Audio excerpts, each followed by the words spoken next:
Greetings, ladies and gentlemen. Now, I don't know if this is a good idea to discuss this, but I'm going to discuss it with y'all. All right. I got iced coffee, 2 bottles of water. We good. So, anyways, um, so a few days ago, within the last week, I was invited onto a live chat on Divas's platform. Most of you know that he promotes a lot of things of Balg and of EA Coetti. You know where I stand on that topic, but because I'm not really a big fan, but I got a lot of respect for the guy. You know what I'm saying? I mean, there's a lot of respect there, but I'm not really a big fan. I do like quite a few of the books though. So I'm going to do this in the bedroom today. So I do apologize for being in my lounge pants and everything. My t-shirt and stuff like that. You may even see a fluff ball we call cats every so often go by. So I do apologize for that. So, anyways, like I said during this live video that was on Skype. Bunch of us were sitting there. I think there was like 11 plus people in this conversation that were, I should say, that was invited to this conversation. And I know Eric was one of them, myself, um, Divas was there, and a few others. I want to say there was probably about 5 or 6 of us that were talking. There was a lot of topics from scripture to black magic, sorcery, spiritual warfare, psionic stuff like that. There was a lot of different topics, a lot of different questions that came up, and a lot of things that were being discussed. So I do want to make that perfectly clear. Now, by the time I got on there, there was a lot of things that had already been discussed, so I tried to catch up as best I could before I started, talking and listening in and everything. But Um, one of the things that I noticed about Balg is the platform in itself. You kind of got followers that claim to be the head of those certain forums. That these certain topics that are in there, and then you got it's kind of chaotic. Some people like it, and others don't. But one of the things that came up was the topic of angels. Okay, angels, things like Michael, Uriel, Raphael, Gabriel. Okay, these are the JCI top angels, if you will. They are the ones closest to the white light JCI God. Okay, um, Michael, obviously being he who is like God, the Prince, goes back to Face of Love in Sanskrit, cuneiform, soul collector, and today he who is like God. But anyways, when you read the materials from Balk, it always talks about demons and working with demons, becoming one with the workings of working black magic and sorcery for beneficial gains and a lot of that, a lot of that stuff. So during this conversation, EA had, Eric had said something and it kind of caught my attention, but I'm like, wait, maybe his preference shifted a little bit, because he's talked about the 9 infernal kings, he's done the gateworker pantheon, he's worked with the various different systems including Voodoo and and the Norse pantheon type workings. And so he mentioned he worked with like Michael and stuff on some things, but it kind of caught my attention because, and I didn't say anything about it at that time. I did not say a thing because the last few days I've really been kind of contemplating about this, but I've also been doing a lot of reflecting upon my own journey and the workings in necromancy and stuff like that that I'm doing. So this is something that really caught my attention, and it's really kept it since that conversation. Is why would he say he works with Michael, an angel, you know basically the top dude for the opposing force? You know what I'm saying? Is that not duality? Is that not confliction? You know what I'm saying? And especially since in the grimoire of Abaddon, basically these four angels that I've mentioned, Uriel, Michael, Gabriel, and Raphael, is basically given. They're brought forth through an invocation. Okay, and they're given a chance to fall from grace, if you will, to give up their grace, or be condemned into condemnation for all eternity. Basically the mark for death, sort of thing. You know what I'm saying?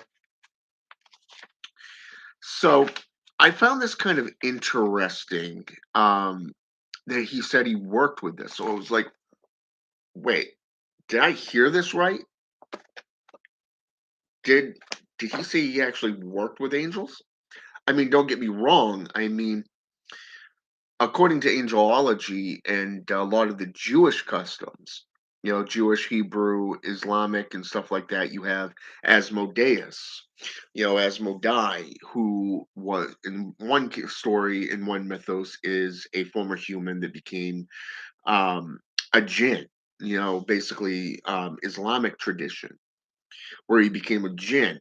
On the other hand, he's considered to be a infernal king from the from the Goetia, and I'm talking going as far back as the Black Raven. Okay, going as far back as the Book of Tobit. So not just the Lesser Key of Solomon.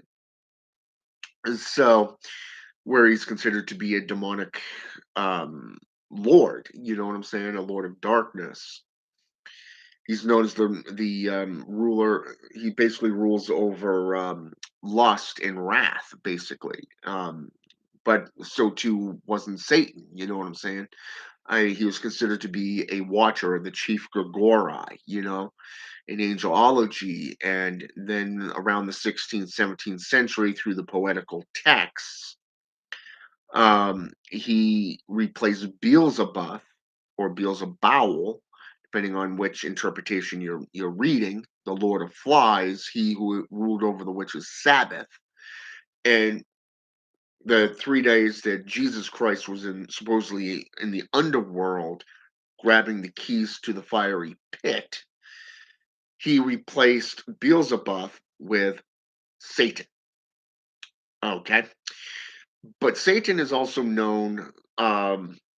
He's really spoken of within the Munich manuscript and everything. So, and a number of different other sources, not just in the JCI Bible, as being a watcher angel, who in the book of Job scrolls into the kingdom of Jehovah and goes, "Hey, your people aren't living right for you."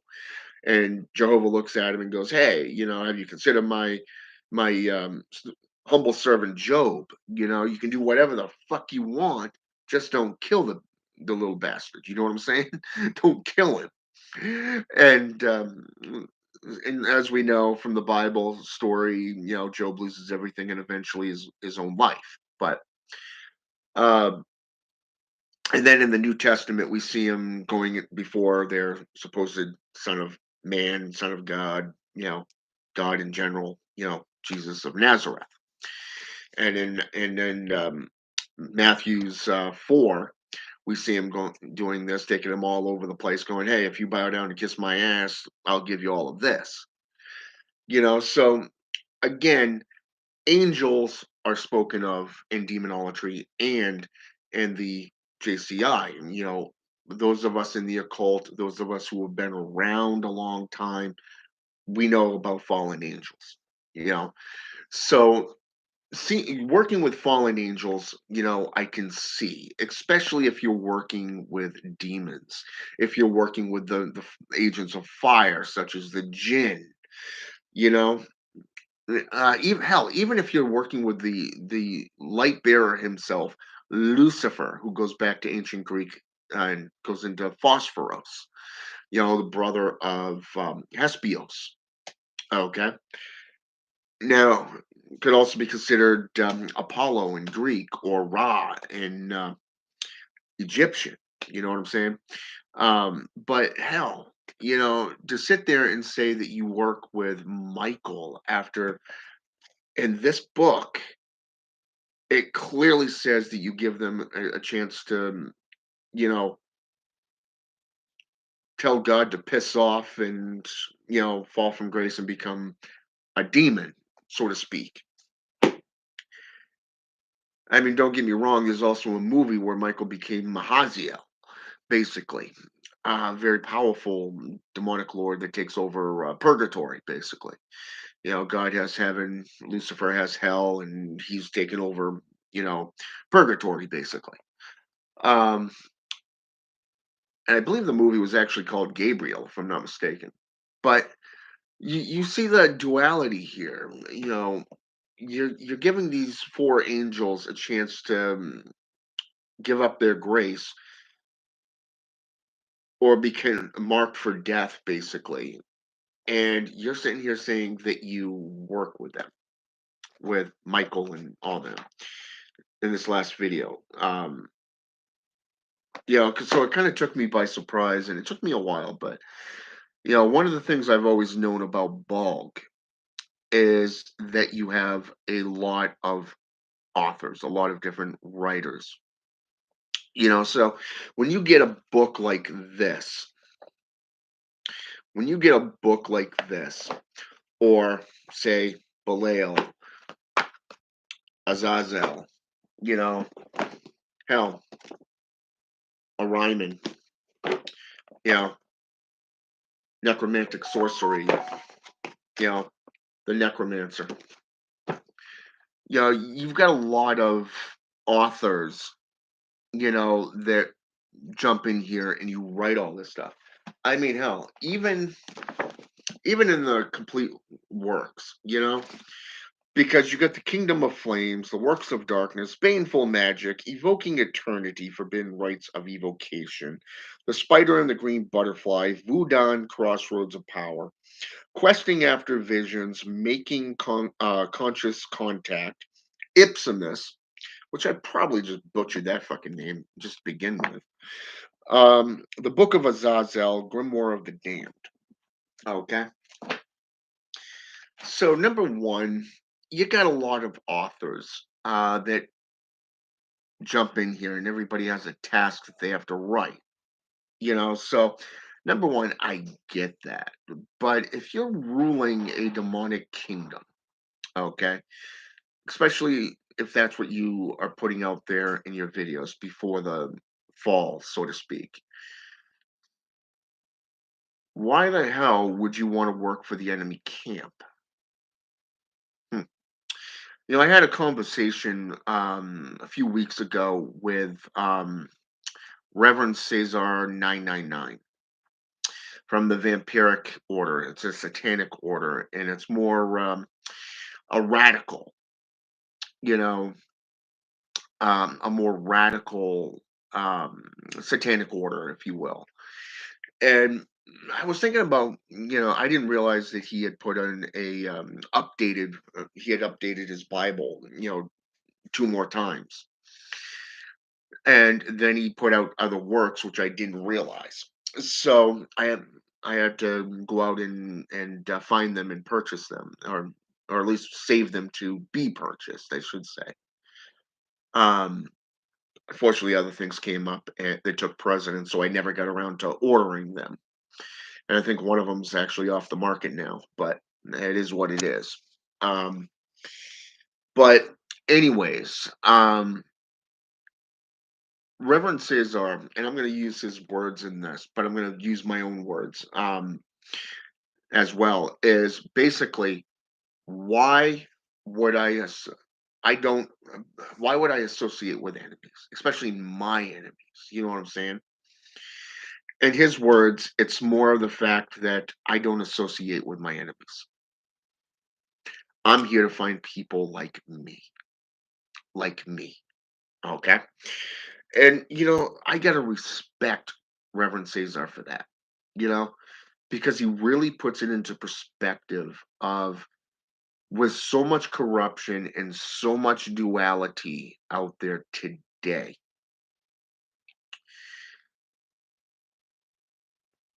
you really have to do your own homework. You have to delve into the works. This means you have to delve in a full-on belly flop into that lake of fire, that abyssal um, portal, that mouth of hell, if you will, and really do the research for yourself. Okay. Now, just because, say, for an example, I'm just going to throw a few names out here because I know they're associated with Bald. Is Connor Kendall? Okay, he works with demons, but he also wrote, like I said, the Necromancer, and I got to say, Connor, hell of a book. But I noticed that it rivals a lot of the gnosis that is in Dante Abiel's book as well, just with different words and a lot of different other things. A few other, how should I say this, characteristics, if you will, of events, but mostly written in the same mannerism. And both of those books I do recommend for those of you wanting to get into necromancy. Um, I found them spot on, honestly, through my own research, and I'm talking from a PhD level, so to speak. I'm not saying I'm an authority on the topic of necromancy. I've only been practicing necromancy full time for the last 6 years. Um, but through my own personal research from Egypt up through the Middle East, through European down into the African Caribbean traditions of necromancy and all things to deal with death and dying, from medical to herbalism and such. Those two books are right up there. You know, just like you know the stuff that I practice through the order and the foundation that I do. And like I said, I'm not getting into that aspect, but namely because I don't have the authority or the permission to get into it, I should say. But for those of you who want to get into necromancy, I would recommend Connor Kendall and Dante Abiel's books. Um, One of the things I've noticed about religions through my own personal studies is the duality, the polar opposites. In JCI, the Judo-Christian institutions today, you have God and Satan. 500 years ago, it was Jesus and Lucifer. Okay, you go back to Sanskrit, the Dead Sea Scrolls, and you have Michael versus Belial, Belial. But even if you go into the Necromyicon, for an example, you have Marduk, the ruler of the nine celestials, and versus Tiamat, the dragon of chaos. Okay, go into Slavic traditions, and you have Belobog versus Chernobog. Go into ancient Greek, and you have, like I said before, you have Phosphoros and Hespios. Um, Ra versus Osiris, so to speak. So and Egyptian. So there's a lot of polar opposites that are out there.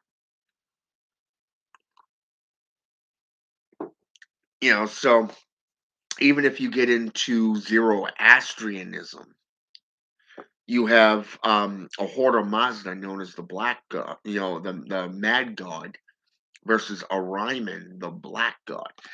You know, I thought Curtis Joseph's book was magnificent in that area because there's a lot of historical facts that back up, the claims there.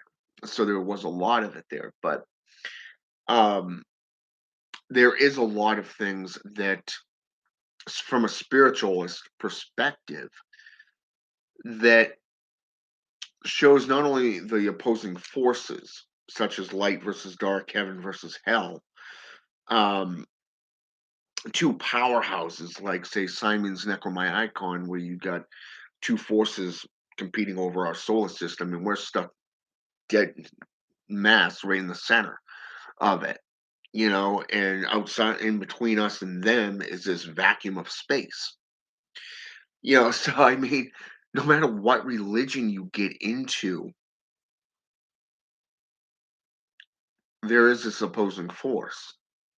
But it does bring up the question, if you claim to be a black magician, why the fuck? Why why would you work with an enemy encampment, with the enemy camp, or even an agent of the enemy? You're a black magician, you work with demons. Hmm. Why would you work with the enemy?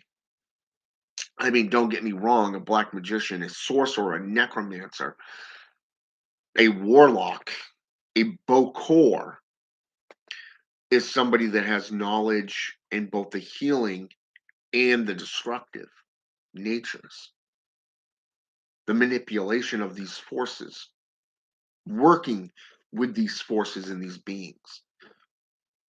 But you don't go around working for the enemy. They're the enemy for a reason. The JCI is not looking to work well with anybody else, no other religion. They even feud amongst themselves. But yet, you run the biggest occult operation in the world, and you say you're working with Michael. Hmm. That kind of caught me off guard on that one. So, and I have to freely admit that. So, I had to sit there and contemplate on this for a good long, long time. You know, and I'm not singling you out, Eric. I'm not. I'm just. It just caught me by surprise, and it's like I gotta talk about this.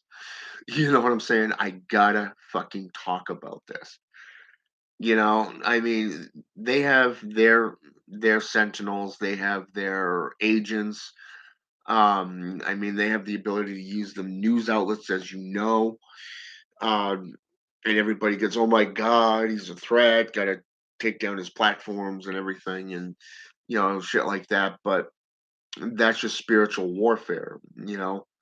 So again, why would you bring a knife to a gunfight, so to speak? You know what I'm saying? Why would you work with demons and the forces of light, not just the forces of darkness, but the forces of light? This is like canceling your shit out, you know? And that's why it caught my attention, because it was like I was not prepared for that during that conversation.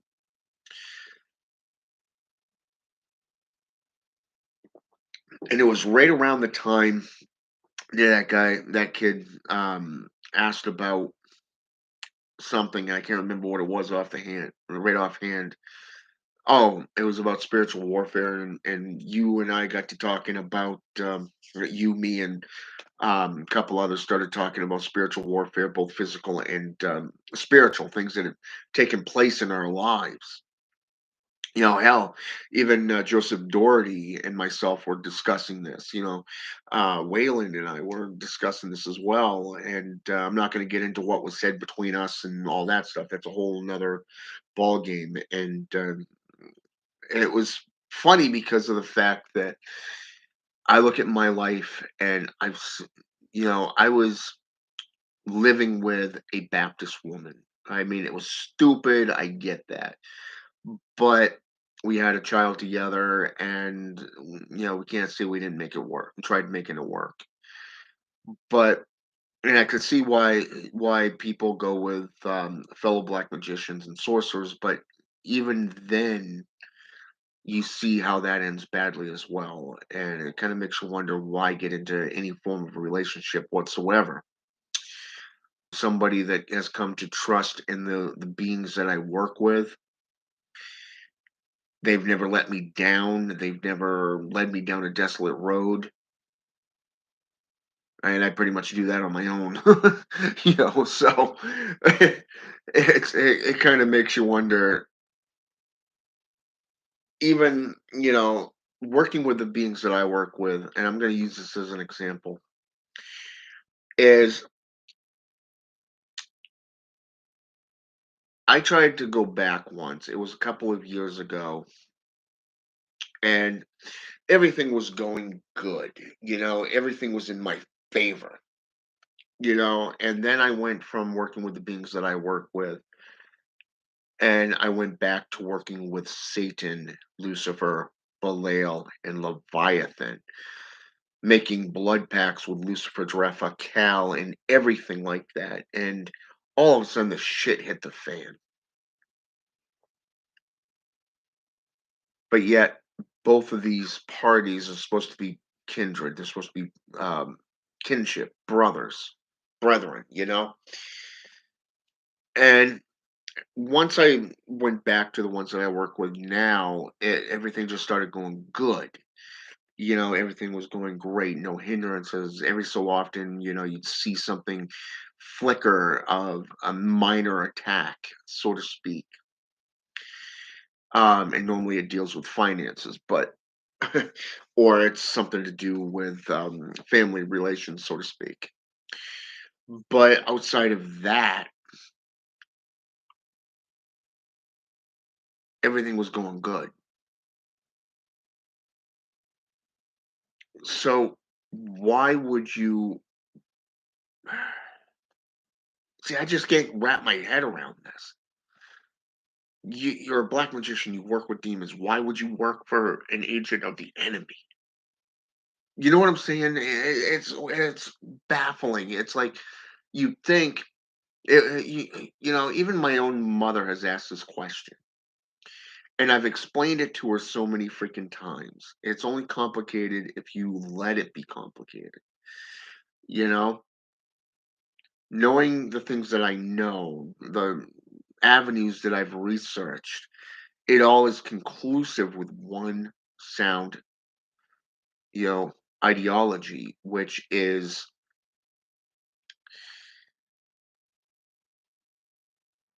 everything's all these books are grimoires. You know what I'm saying? But you got two opposing forces that would, if you worked with both, you're canceling each other out.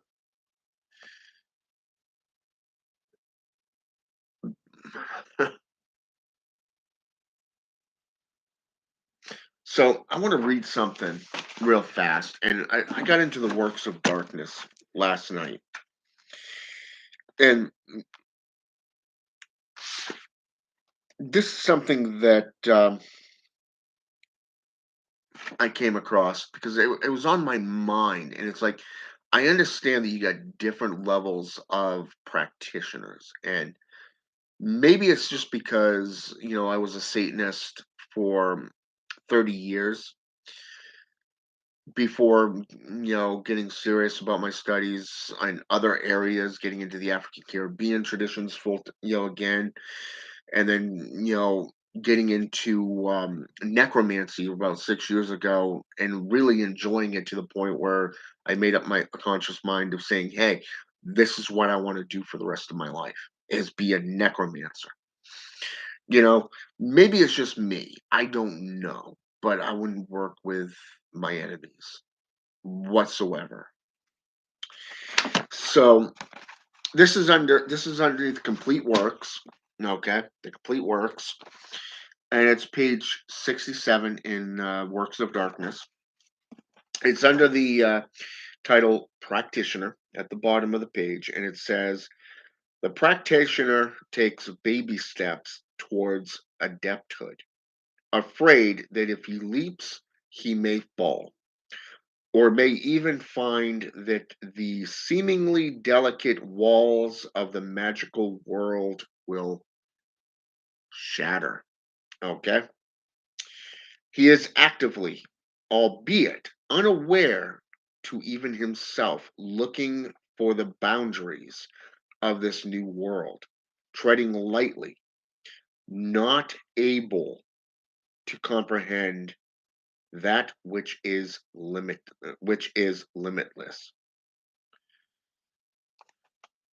And you got to keep in mind that before this, you've got the dabbler and the neophyte before you get to the practitioner aspect.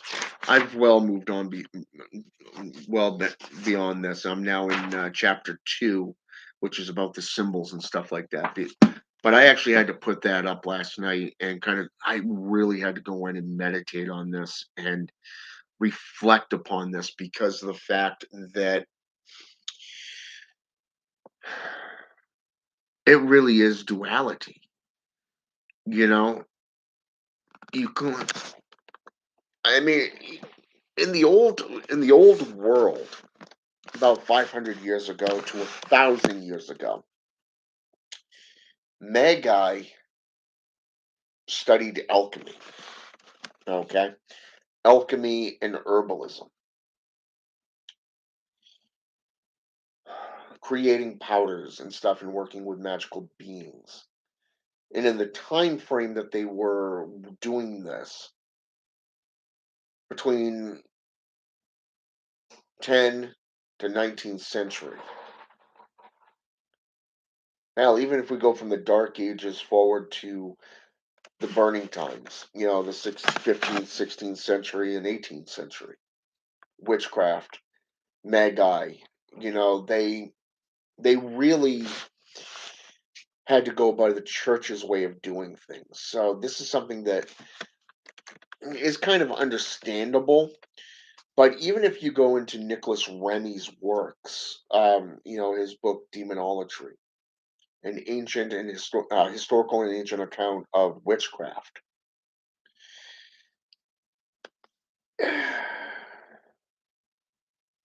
Chapter 1 speaks of two aspects. The first is the powders and the items found upon the so called accused witches. These practitioners, they were accused of devilry and working with demons. Okay. So, and the powders were a black powder which kills, a amber color that made sick or ill, and then the white powder that miraculously, healed a victim of witchcraft or any form of ailments. Okay. This was the first thing that I noticed while studying demonology in my early years. So, and this is long before I became a practitioner. Okay. And the second thing that I noticed, and I'm going to say this, is that there are three types of practitioners. Three types. You have those that were considered to be people of the cloth. They were the monks, the friars, the priests, the cardinals, the pastors, because it was thought that only they could do any form of witchcraft or sorcery without becoming corrupted by the so-called devil. Okay. The second was the white light practitioners that went to the church and asked for permission to wipe their own ass. This means that they ask permission to do any form of healing rites and rituals, kind of getting permission to say, "Hey, do you mind if I go to the park and hang out with my friends?" You know what I'm saying? So, if the church said no, then you were shit out of fucking luck. But then you had the black adepts, the dark sorcerers, the necromancers, those who basically said fuck you to the church.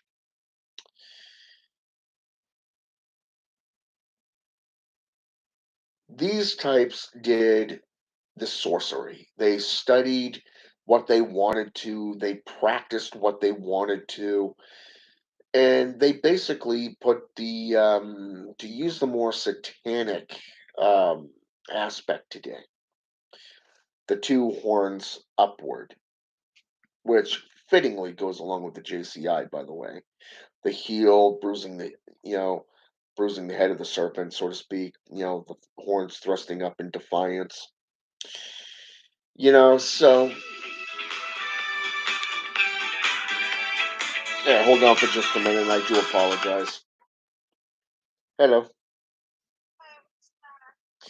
Give me just a second here. I just gotta mute my video real fast. I was doing a live video. Um, Everett had the runs tonight. The only medication he had today was that prednisone. He couldn't even contain it. He filled up the bowl twice. He was jumping around with energy, spinning around. Shit was coming out of his ass faster than you could say tits on a nun. Yeah. So, um, he was actually butt ass naked. He had just gotten cleaned up when he started spinning around, bouncing around, and all of a sudden it's spraying all over the place. And Mimi's going, "God damn it, stop doing that!" Say stop. So by the time I got in touch with her after you and I hung up, he was in the bathtub and she was trying to clean up. So I was trying. So I told her, do not give her the prednisone. Give him the prednisone in the morning. If he's still shitting his britches out, either way, I'm going to talk to his pediatrician in the morning. I do agree that because basically once he had either a quarter or a half of hit of the inhaler, he came out of whatever the hell he was in, and he's been doing good all day. Even when I was out there this morning, he had energy and he was bouncing off the woodwork and excited. Yeah, I gave him. Yeah, well, this morning I gave him 6 mLs of it because that's what it said to give him. Well, it said both 5 mLs and then 6 mLs, but it started with 6 mLs and then said 5 mLs, and it was like, what the fuck? So that's what I did. I gave it to him. I gave him the 6, and he was good all day. The other stuff for the cough and the mucus that I picked up at Hannaford last night, we didn't even use. She didn't even use it. She only used the inhaler once last night, and I gave him the prednisone this morning about 8:30 area. So by 7:30, he was shitting all over the fucking place. So, yeah, I know, right?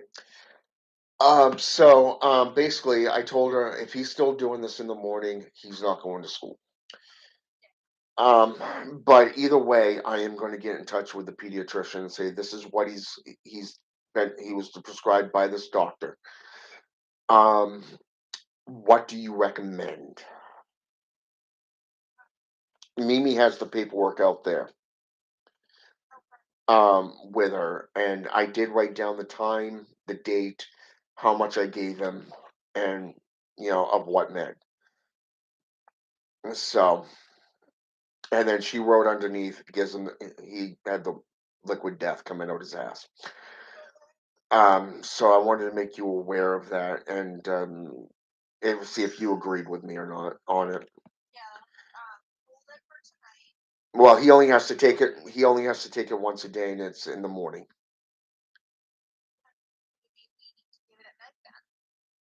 Well, right, but we don't want him to have the shits in the middle of class, and because as she's put it, he said he had to poop, and then all of a sudden it was just coming out of him. I mean, he filled up the freaking toilet.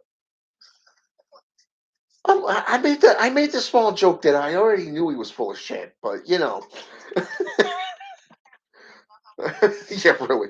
But it explains why he was so sluggish and not eating. But she said right after that first go around, she cleaned him up, and he was still butt naked, but he was full of energy, hyperactive, bouncing around in circles, and all of a sudden shit was flying all over the place. It was literally hitting the fan. Uh, you know where the laundry chute is? And I guess he was going around in circles right there, and all of a sudden, just go splash, splash, splash, splash, splash. He didn't even realize he was shitting. Uh, true.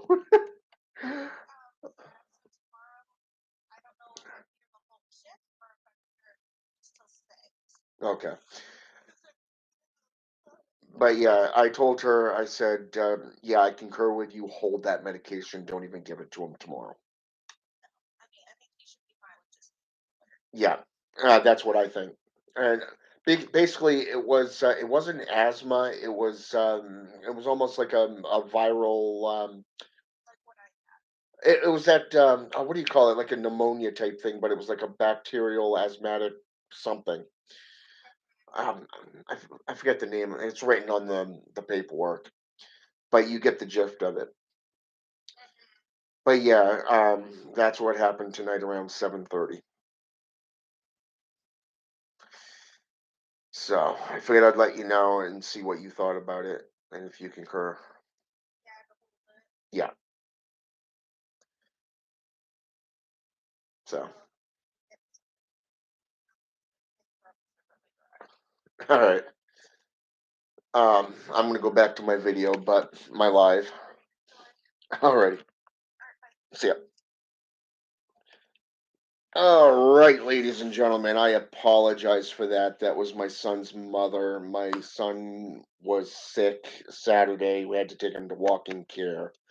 Apparently the medication hit tonight, and because she has a few degrees, and one of which is medication wise. I thought I'd run it by her. So, um, even though the story behind it is kind of funny to it, because I don't want to embarrass my son. But, anyways, as I was saying, basically, the third aspect of the magician or the practitioner basically tells you to go fuck yourself. I'm doing what I want to do. I'm going to practice without your permission. I don't give a damn about heaven or hell. So in this aspect, even then, I would probably work if it was just me, and I would work more with the fallen angels like Asmodeus, Belial, Beelzebub, you know, Persian, not Persian, but yeah, Persian,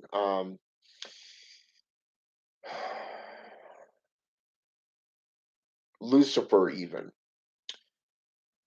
Satan, Satan, Ha Satan, El Shaitan, beings that we know are considered to be fallen angels. Those I would work with, but to sit there and say, hey, I've worked with Michael. I've called on him, not to full manifestation, but hey, he's there. I've called on him. That's like asking for an agent of the enemy to come in and just say, look around real fast and go, aha, I know those seals. I can do this, I can do that, and fuck up your world. You know what I'm saying? So again, it comes down to this. I don't know if that was a slip up or if it was intentional. But It does bring up that question. Why would you want to invite disaster into your world? Why would you associate with an enemy, especially one from the enemy encampment? You know, the opposing force. Having two sides working against each other is one thing because it is the balance factor. But being able to heal and destroy, that is something that's just good business. You know what I'm saying? It is, as a practitioner, it's a well balanced practitioner. But I would never work with Michael, Uriel, Gabriel, or Raphael. Why? Because they're of the enemy.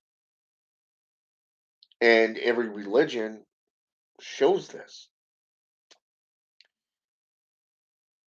And even if we get into the African Caribbean tradition, you're doing forms of black magic, but you're working with the Loa, but you're also calling on, or the Orisha, and you're calling on Saint Mary, Mother of Jesus.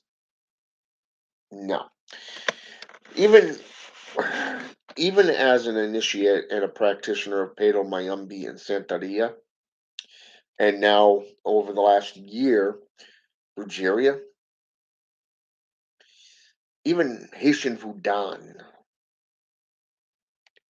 I would never work with the opposing force. You know, if I'm working, I work with as a necromancer, so I mean, I work with the forces of death. I work with Baron Samedi, Baroness Dambella Sinbi, you know, and you have to go through Papa Legba because he's the gate opener. You know, I work with Papa Gedi and the Gedi family of Loa, not just the Radi family of Loa, but who do practice and working within black magic, say, for an example, cursing and hexcraft. I'm going to use the Petra, not the Radi or the Gedi. I would use the Petra. They're highly unstable, but they're also malevolent. So, in a lot of sense, so in a lot of cases, so when you learn to work with them and to work in unison with them, you can get a lot done. It would be like working with Abaddon, you know, working with um, Sabnook or Ariok, you know, for just to name a few. Alistair the Executioner. You know what I'm saying? To do any form of baneful magic because these are destructive agents.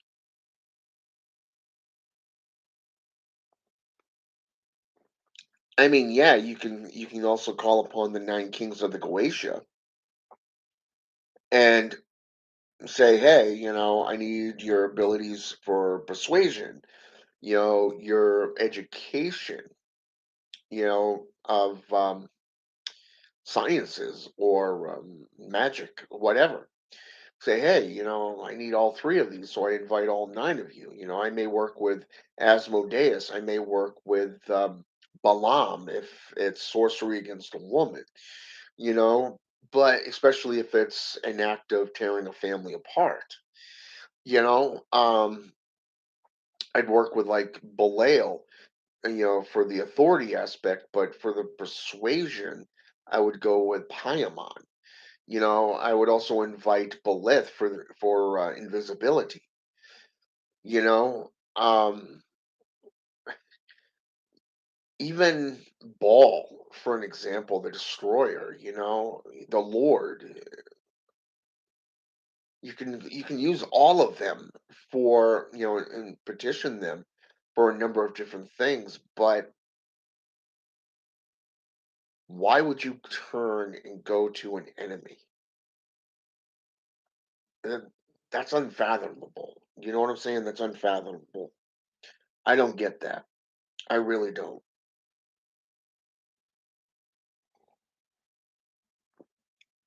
Perhaps that's why that's perplexed me so much over the last few days since that live video. So I've really been contemplating all aspects of this, going through various different religions, not just the books by Balk.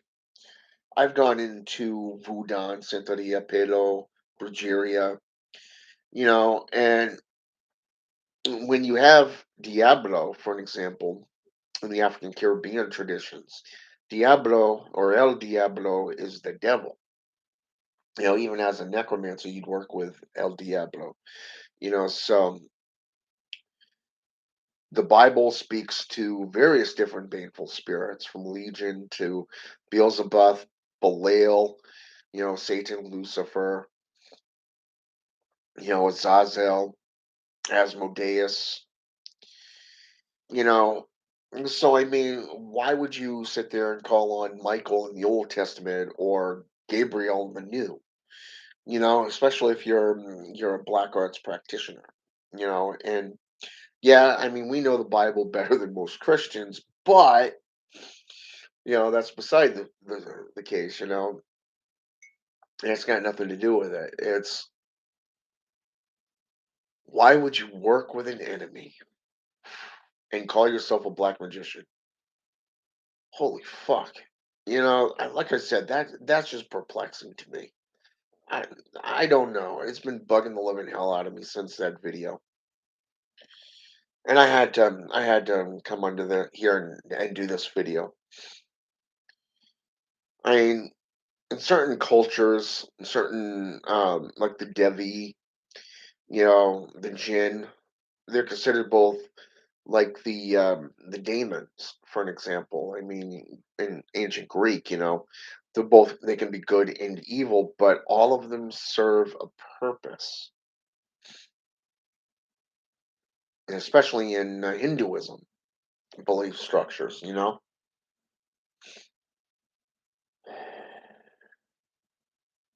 the fact that you brought up Michael, fuck, I hate that bastard, and I'm named after him. Well, at least the human side of me is. That side of me, I flat out deny.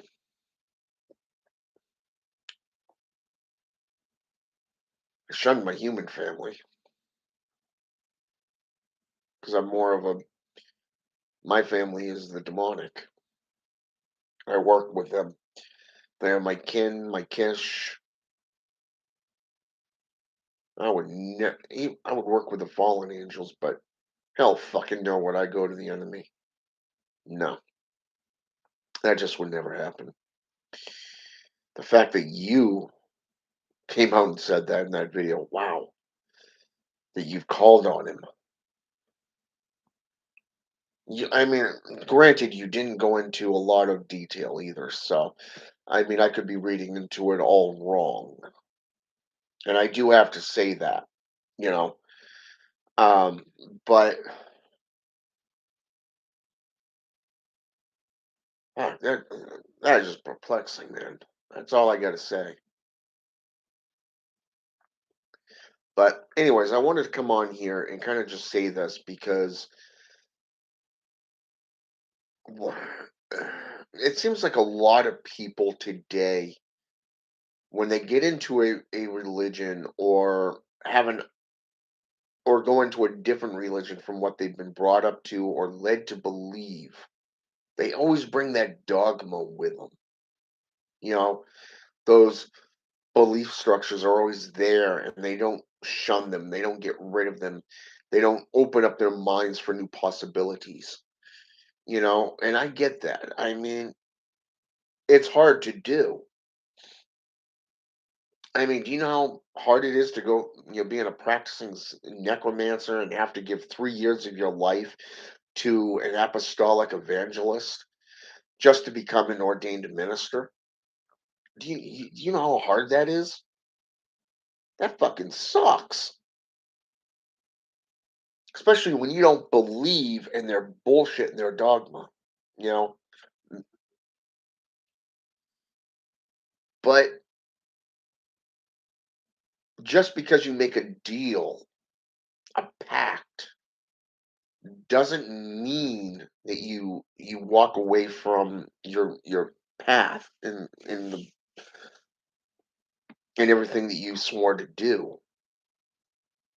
I mean, that's another side here because, you know, when I was introduced to the ministry aspects, I didn't have the understanding that I have now.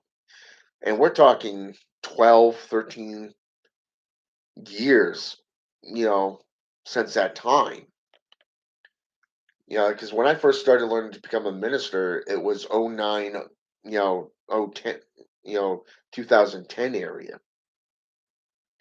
2011, I became an ordained deacon. 2013, an ordained priest. And 2022, August 4th, an archbishop. But I am more of an archbishop for my patroness. My duty is education, but spirit, spiritual matters. I work for the forces of darkness. I am 1,000% committed to them. I would not sit there and go, "Hey, Michael, I'm going to invite you in and go, I'm going to work with you and do a pantheon." What the fuck, man? What the fuck? That's all I got to say. DJ Rain, what's going on, man? What's going on?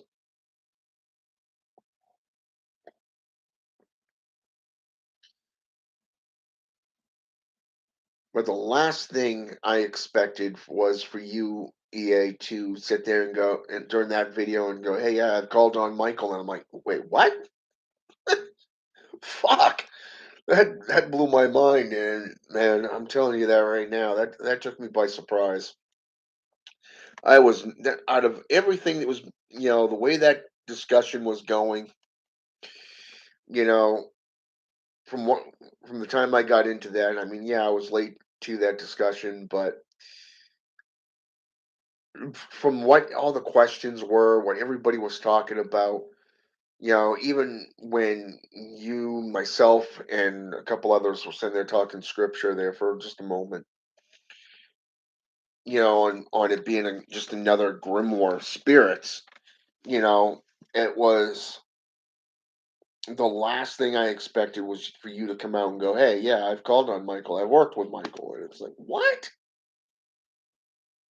You're like a kingpin of demonolatry. You know what I'm saying? And you're sitting here saying you work with the enemy? What the fuck, man? So it's just one of those things where I'm reflecting on my own past. I've actually had to sit there and go, okay, about 13 years ago, I learned from an evangelist minister, because there was two ways that you become a minister. One is to spend thousands of dollars and go to a Bible college, or you learn from another minister. Most ministers today are produced by other ministers. So, so I mean, that was like a must thing, because it was something that I was good at. It was something that my evolution was going towards. And by the time I got into Chinese black magic and dark sorcery, I learned that they actually have a thing called a dark bishop through their mythology and their folklore, which is basically a minister that works for the dark side. You know, if you want to do it from a Christian perspective, they're ministers that work for Satan or a particular demon. Because they're in demonolatry, there are some demons and fallen angels that actually have their own priesthood, and it's well documented. Even Michelle Belanger and I want to say demons, the Dictionary of Demons, names of the damned, actually had several demons and demonic lords that actually had minions, if you will, that actually are members of the clergy. I think I only came across one that was actually just, like a butler or a maid type thing for the Infernal Kingdom. One of the trustees, if you will. But no, that fucking blew my mind. That's all I gotta say is that just blew my freaking mind.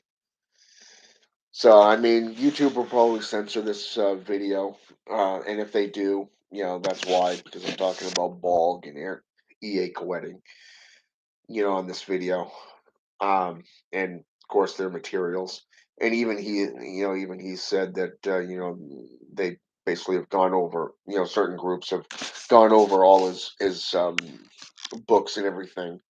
So, shit happens, but. But that was something that, like I said, it blew my mind, and it's kind of made me, like I said, go over my own past even further than what I've done the last 6 years. And it was kind of funny because I was sitting there last night after reading just that practitioner aspect, and it was like, son of a bitch, especially when you become the master aspect, and you know, it was one of those things where. And this is something I really do have to say about myself is I've done a lot of curses for people because I sell my services, to people who need, a service of a black magician, a sorcerer. Um, and in my case, I specialize in hexcraft, so baneful magic, and I've done this a lot through Satanism and witchcraft area. But last October, the October of 2021, was the first time I did this all out as a necromancer. So contemplating on that aspect alone, knowing that I've called on fallen angels, jinn, um, the Loa that's associated with death, serpents, and dying, to working with Diablo, El Diablo, working with both the demonic and the pantheon that I actually work with. It kind of it does bring up the question of being unchained, unbound, and you realize, and it is true, you do realize that something has changed. Over the last year, I pulled back from social media. I got off Facebook. I still have Messenger, but I got off the Facebook. I deleted my Facebook account, got rid of my Instagram, got rid of my Timber account. I did create an account of Odyssey and link it to my YouTube account. I do have TikTok, but I mean, I don't really do much with my TikTok either, so I'm considering getting rid of that. But either way you look at it, all these changes started around that October. So I have to agree with what was written in that passage of that is when you go beyond your norm, and then you're left trying to make up that feeling again, trying to make up, and trying to outdo it again. And it's like, wow. You know what I'm saying? But to sit there and purposely come out and say, hey, I've worked with the enemy camp, why, or an agent of the enemy camp, why the fuck would you do that? I mean, are you doing this to undermine them? Are you trying to use them, feed them false information? I mean, we're talking spiritual warfare here. We're talking psionics. You know, so we know that the JCI and their God is not looking for peace. They're not looking to coincide with anyone else or any other religion. They're flat out at war. This is both spiritual and physical warfare. Now, when I did that, when I went to this apostolic minister to learn, I made it perfectly clear to him I am not going to become a Christian. I am not going to give up my way and what I practice and believe in for you. I'm only interested in becoming an ordained minister and learning about the ministry. So basically, I used him to become an ordained minister. I used it for my benefit, but also the benefit those that I serve, those that I worship, those that I work with. And so I struck a deal with him that I would not bring any occult symbolatry or items. He called it paraphernalia, like it's some kind of drug. And so, I mean, that was fine. I didn't give a shit about that. But to sit there and purposely call on an agent, a spiritual agent of the enemy, no, I would never do that. I would never go that far. I would never go to that aspect. I would rather cut off my own balls than to do that. That should tell you how serious I am on that.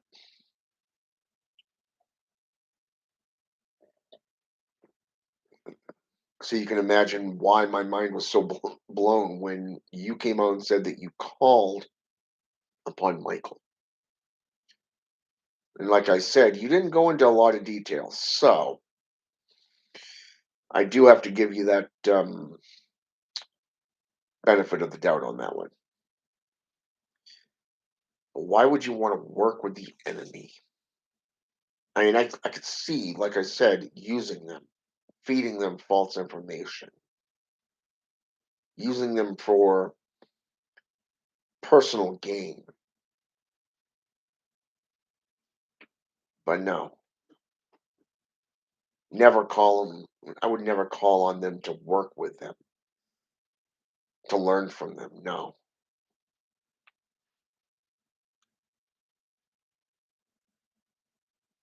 So that kind of blew my mind on that. And like I said, and I know I said it a lot of times throughout this video, when you said that, EA, it did blow my mind. And it brought up that question of what the fuck were you thinking? Why would you do that? So you got numerous different questions, really.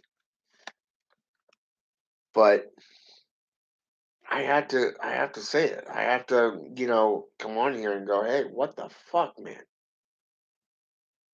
You're a black magician. You work with demons. Demons don't work with angels of the enemy camp. Even your own book, The Grimoire of Abaddon. Oop, spilled the coffee. Uh, clearly said that the only reason you would call on them is to give them the opportunity to fall from grace. If not, be marked for condemnation, for damnation. Basically, a death hex upon them.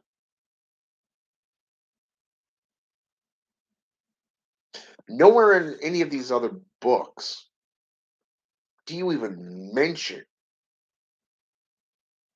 working with the enemy, working and calling upon the enemy agents. So why the fuck,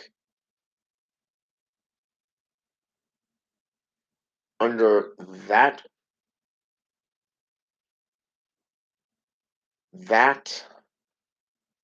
live video that we were all a part of, would you come out and you say that you have called upon and worked with Michael, the prince, he who was like God, the soul collector, the face of love, going from Hebrew to cuneiform back to Sanskrit in that order? Why the fuck would you work with that SOB?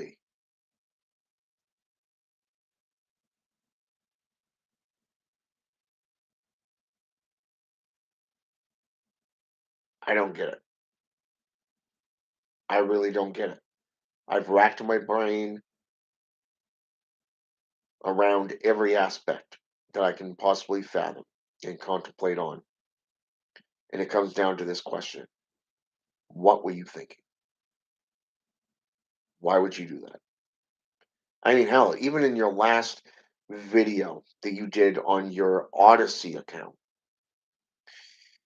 that I did attend for a short time and really put forth some Bible verses and stuff because you were talking biblical stuff. And you were talking stuff on demonolatry and cultism within the Bible. So I mean, I get that. I mean, you were showing all that stuff, but to come out and literally say that you've called on Michael to work with him, that blew my mind. I mean, don't get, like I said at the beginning, I'm not a big fan of Bulg, but it does not mean that I don't respect you as a fellow occultist. But that was just mind blowing. And to me, duality, confliction. You think that working both sides, and yes, there are angels that are actually considered to be dual agents, if you will, double agents. And I have come across at least one, if not two, in that aspect in my own research and studies throughout the years.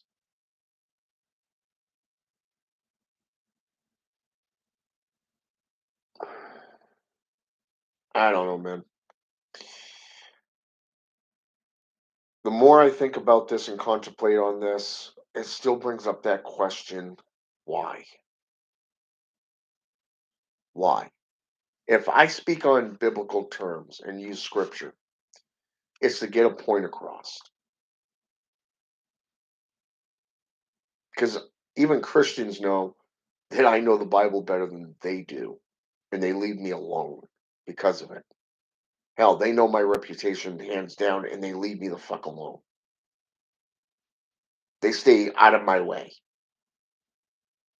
I've literally cursed and condemned churches to the point where they are shut down, unfit for human habitation.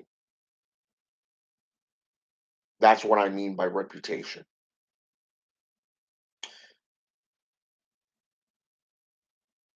I have sat there and had numerous Christians try to convert me, and they're the ones that ran with their fucking tail between their legs.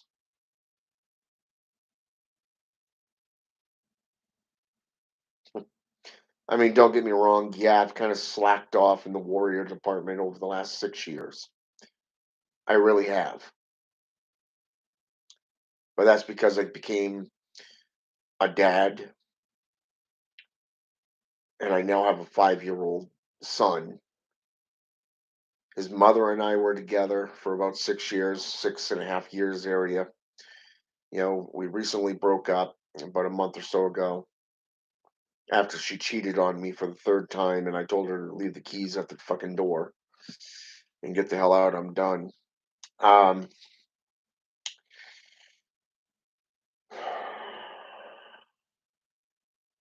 but when Christians come to you for workings, even my son's mother comes to me and tells and asks me to do things and make things happen for him, and I do it for her. And she wonders, how did I do that?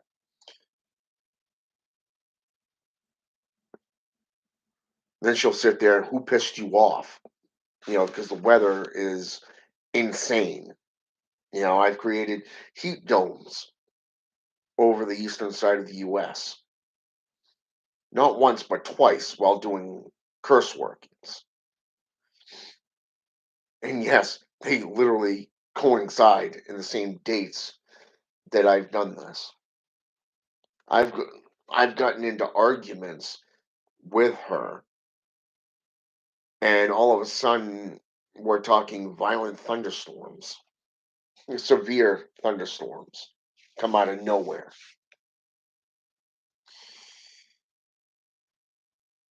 Supposed to be sunny and it ends up snowing. So yeah, I mean, this is what happens when you apply yourself to the occult arts in a dedicated, committed, and serious basis without corrupting or lowering your standards. You may slack off. Yeah, I've slacked off. Twilight Sun, Shaman of Lilith, infernal blessings back to you. So, I mean, I've done all this stuff, and I can tell you that I've never lowered my standards for anyone. Yeah, the last 6 years I've kind of slacked off. I've given my word to her on a couple of topics that I'm not going to get into. Um, but she's also relinquished my word. So from my bond, my word, because my word is my bond, and if I give you my word that I will not do something, I do not do it. So it was one of those things where she relieved me of my word, and I didn't really think much of it until recently when I was reading that. It was like, oh fuck, you know. So now I'm getting back into the spiritual warfare aspects. I'm getting back into the psionics of it. I'm getting back into really dedicating myself and practicing the three main key components to occult practices, especially that of necromantic rites and rituals. And I've even gone back to my satanic nature as well. So, but I have never called on an enemy agent outside of, like I said, Abaddon, the Grimoire of Abaddon. I actually did that when I set up my temple after moving into this place with my better half, or well, my now ex, I should say. I gotta stop calling her my better half. I might as well get a bar of soap, and every time I do that, just shove it in my mouth or something. I don't know. I guarantee it's the only way to get me to stop doing that. Um, so, um, yeah. So I mean, I've done that ritual out of that grimoire. When I set up the altar room for necromancy and getting the altar of death ready and all that stuff, putting the seals and the circles and all that stuff in there, and setting it up for as just a plain necromantic altar of death, and a temple of death, so to speak. I put up the planetary seals and all that stuff, and when I put up all the cloaks, the cloakings, the barriers, the reversals, and all that stuff, it was around the time I ended up getting the grimoire of Abaddon. And after reading that, I concurred. I don't want these motherfuckers looking into my temple. I don't want anything to do with the forces of light. I don't even want them in my temple. I don't want them in my home. Yeah, my son's mother, like I said, was a Baptist, and she always took him to church, which pissed me off. But because it's a hypocrite and duality aspect, she didn't want me teaching him about my ways and what I do. So, you know what I'm saying? So it's that duality aspect. That it's only so far, but I'm not lowering my standards and I'm not corrupting myself or what I believe in. But for you to sit there and say that you've called on Michael and the angels to work with him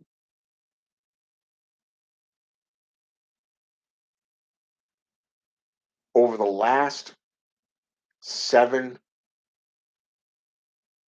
to 10 years, from YouTube to Facebook to Instagram, you have taught people about demonolatry. You have become a public figure in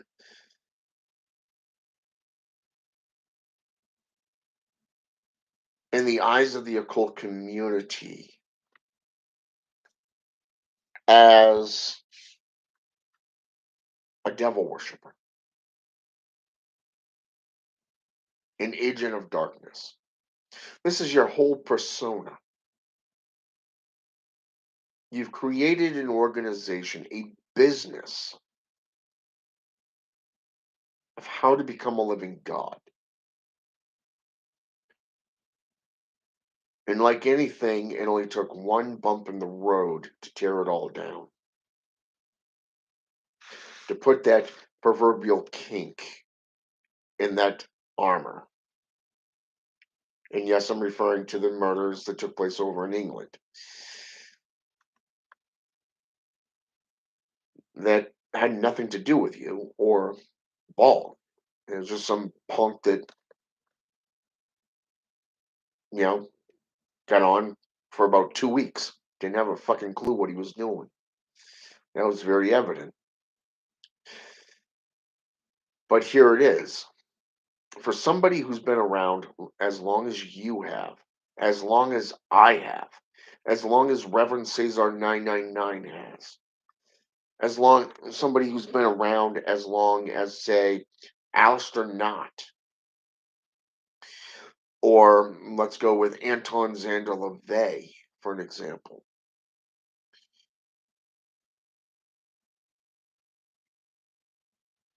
Why would you sit there and call upon the enemy and want to work with them? Is that not betraying everything you believe in, lowering your standards and corrupting yourself in that manner?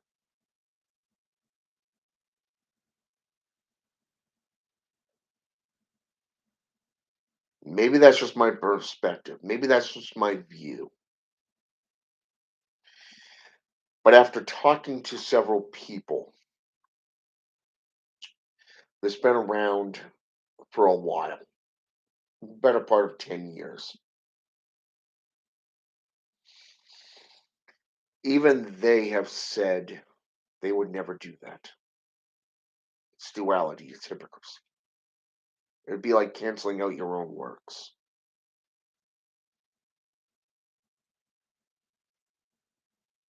But like I said, I don't know if that was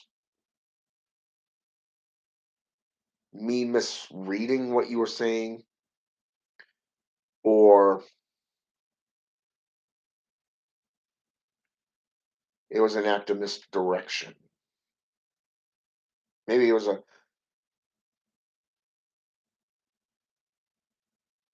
how should I say this?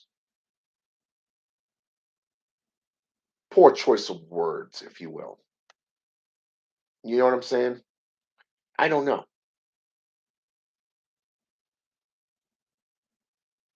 Maybe I was the only one in that conversation that picked up on that. I don't know. But it did have my attention and it brought up a lot of good questions. It literally, like I said, made me contemplate on my own past a lot further back than what I had previously done, especially since I'm getting ready for Yule. And I've got items right. I got an item ready for Yule for the rites that I've got planned and that my patroness has been leading me towards. Um, so I'm gonna take the next week, and I got to go back to work Wednesday morning to Saturday morning. I may do a video for Dark Sorcery. I don't know this week.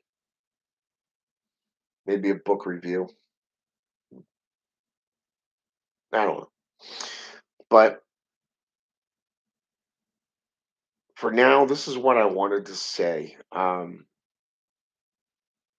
Yes, your book, The Works of Darkness, did bring up some interesting things, and my mind did go directly to Baneful Magic and Works of Darkness. I don't know what it was about those two, but my mind did go there after that live video.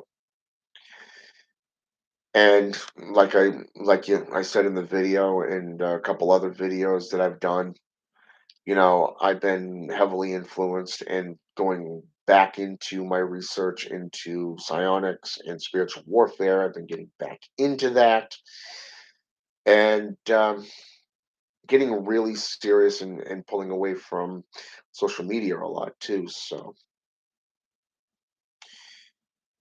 but it doesn't mean I'm not going to stop sharing my gnosis, the wisdom. I'll just be watching what I say and what I release. But I am writing my fifth essays. So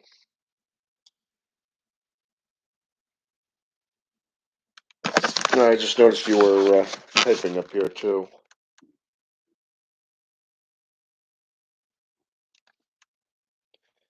Indeed, anomalies become commonplace. Definitely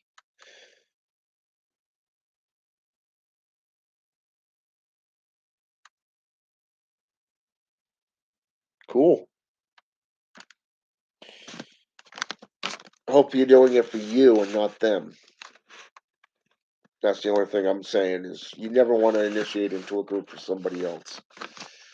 You need to do that for yourself. Your practice should be all about you and the spirits that you associate with. And if you're working with a pantheon of beings, then that should be about you and them. Uphold their laws, their creeds, not your own. But if it's a temple or a church or, say, an order or foundation, look at the creeds, look at the creed, look at the codes, the Mirandi. Are they do they go not just with that foundation as in the human aspect, the practitioner aspect, what about the temple aspect or the spiritual creeds? Okay. You want to look at all three of those. Okay. And if they align and they work for you, then cool. Otherwise, my advice is to commune with the spirits and find out what it is about that particular path that has your attention. Let's see. See, I always flee the light. Flee the light. I got see. Twilight Sun Shaman of Lilith says this. For those of you who aren't paying attention to the um, the chat, um,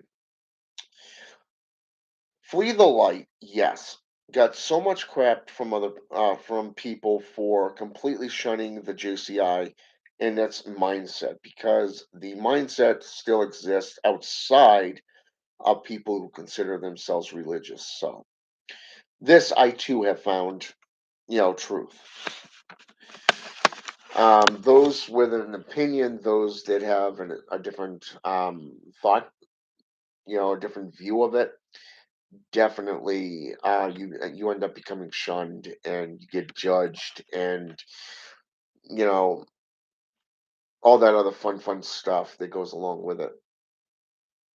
But the fact that you said flee the light, that caught my attention, and this is why.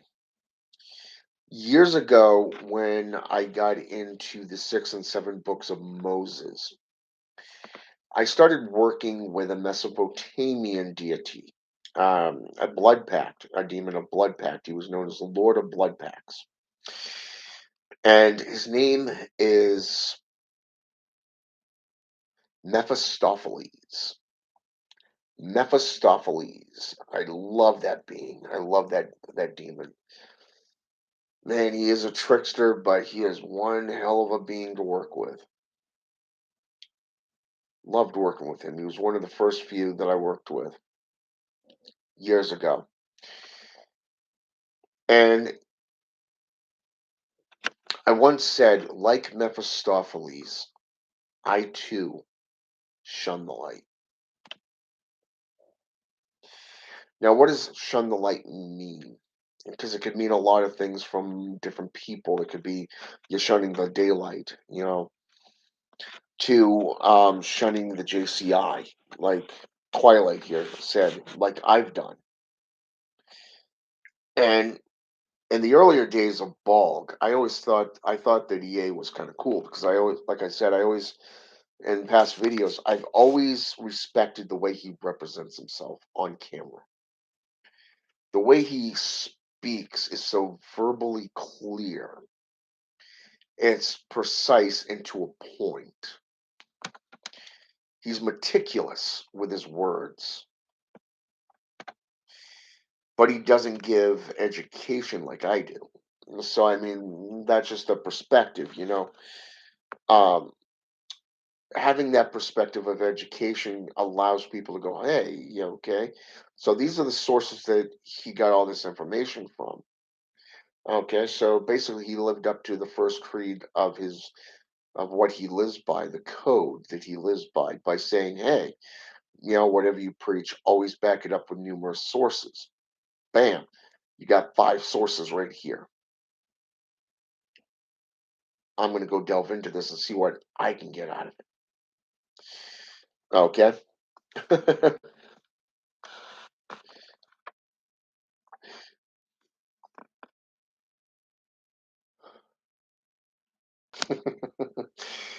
Yep. And the funny thing is that they say Lucifer was cast out of heaven like a shooting star. Isaiah 14:12. Okay. But Christians do not go beyond that. Okay. When you ask why was he cast out? Well, he didn't bow down. He disobeyed. That's like an ultimate sin for an angel, so to speak. But they sit there and say, well, angels are supposed to be lovey-dovey. Really? Well, according to the Bible, angels are warriors. Hell, even the Nephilim were considered to be men and women of renown, wisdom, but they were also considered to be warriors.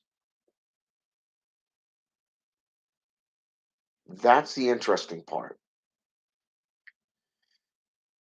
And this is, I mean, if you go into chapter 6 of Genesis and go all the way to, say,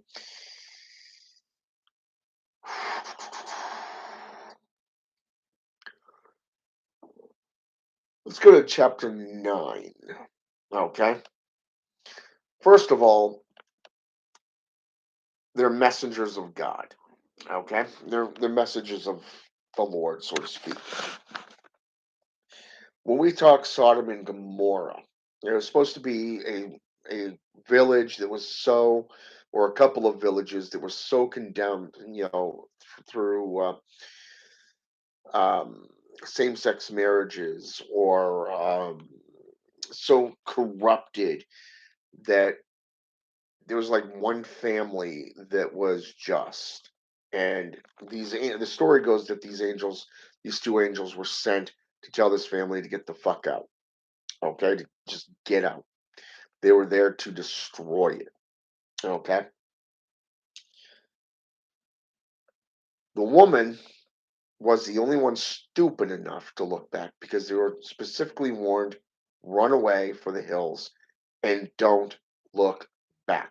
But what did she do? She looked back and was turned into stone. It would be like looking at the face of an ogulist, what do they call that? The serpentine, the one, The one, the snake that when you look at him, you get turned in to stone. It's the same thing with the Gorgon of Medusa mythology. Some reason I can't think of the name of that damn serpent at the moment. But the point is that angels are warriors. They're not just messengers. Sometimes they'll come to warn you, other times they'll come to wipe your ass off the fucking face of the planet. Okay, another one is when you get into the book of Kings. You go into the book of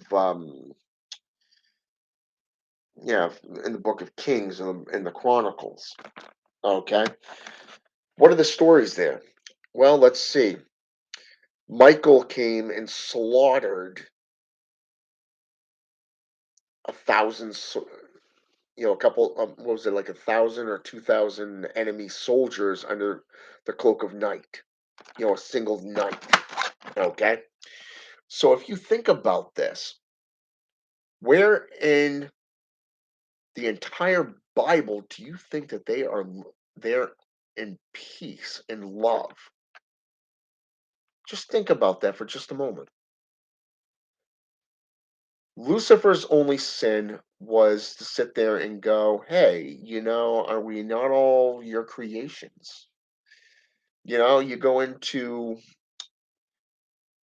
El Shaitan, a bliss. Same freaking mythos. I'm a being of fire, they're beings of clay. Why should I bow down to them? Should we not, stand together in unison as being your creations? Doesn't matter if it's this mythos of Allah, Elohim, Jehovah, Jesus, whatever. The stories are all the fucking same, in that sense. And then when you get into the New Testament, it's no longer Michael. You're now talking Gabriel.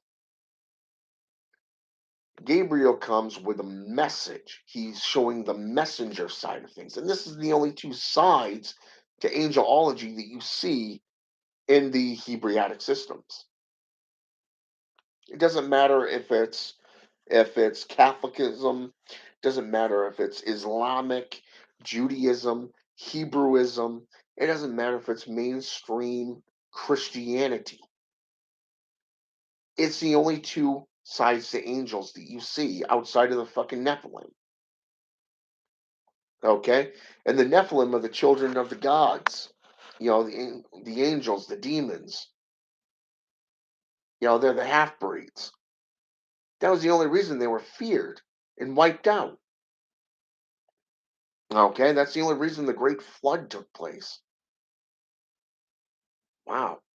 Because they saw the daughters of men and took them as their wives. They had children together. Oh my God, that's the greatest fucking sin there is, right? Must kill, must kill. Woo! You know what I'm saying? And then we got this bullshit today. Same shit, just wrapped up in another pretty new bow. So why are you so freaking, surprised? Shocked. Ooh, wow, your shit got taken off different platforms.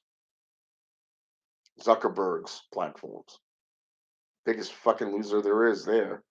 I don't know what the hell he was thinking, especially with that meta thing. Saw that coming down. Saw that crashing and burning a long time before it began. But you see the point, though, ladies and gentlemen, is you're not working with the enemy. You're using the enemy for your own benefit. Christians have done this for hundreds of thousands of years, blaming everything that they do, all the wrong, horrifying things that they've done on Satan. Do I have to remind you that even in the satanic statements, Anton LaVey clearly stated that Satan is the best friend the church has ever had? For it is he who has kept it in business all these years. I mean, if you think about it, if it wasn't for Satan, Christianity would have died out in conception.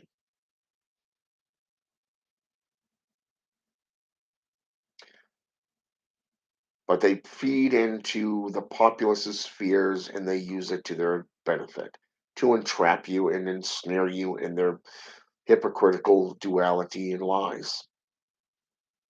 Mm. They want you as a slave, not an individual. Yet the left hand path is one that's supposed to be about individuality. It is supposed to be about self enlightenment, self education, and yet it's been corrupted into warfare, masculinity, posturing, and, well, different denominations, just like the JCI. Ironic, isn't it? Oh, look, somebody's on Skype. Only took about 3 hours.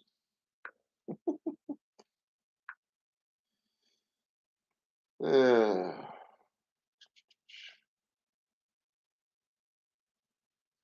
as a pretty solid rule, I don't interact on my forum. You know, I said this once before, Eric, in a video of mine, and it's pretty funny that whoever that is that named themselves Crown um, posted that your little comment there. I was in the forums for a while, a couple of years ago, and about a year or so ago, I think it was like a year, maybe 2 years, and I did a little social experiment, just a little minor experiment. People kept knocking down my words. They started, being atheistic perspectives on what I was putting in there, not just sources, but actual personalized experiences, stuff like that, and even laid out some of the rituals that I was doing at the time. And yet, these so-called elders of the forums, the different topics kept jumping on there and say, "Well, you're not stating sources. You're not doing this. You're not doing that." I looked right at him and I said, "Hey, you know, this is my experience, not yours. Fuck off." Why? Because it's about learning from one another. My experiences are not your experiences, and your experiences are not my experiences. Okay, especially with, say, Belial or Zaniel, the teacher of witchcraft, working with Azazel, for an example, the alchemist, creator who taught men to create swords and shields and taught women how to paint their faces, makeup, alchemy. They approach us in different ways. When I first met Lucifer back in age 5, he appeared to me as an angel of light. It wasn't until later that I understood who he was and what he was about. By that time, I'd already delved into occultism on the dabbler's perspective. I'd already been in it for about a year or two. By that time, I got into witchcrafts before getting into Satanism. But hey, at least I didn't go to the enemy. At least, like Mephistopheles, I too shun the light. So I find it interesting that you claim to be a devil worshiper, you claim to be a black magician, that you work with demons, and yet you brought that up. That you called upon, you did an invocation to Michael. Wow. I don't even know how to begin to take that.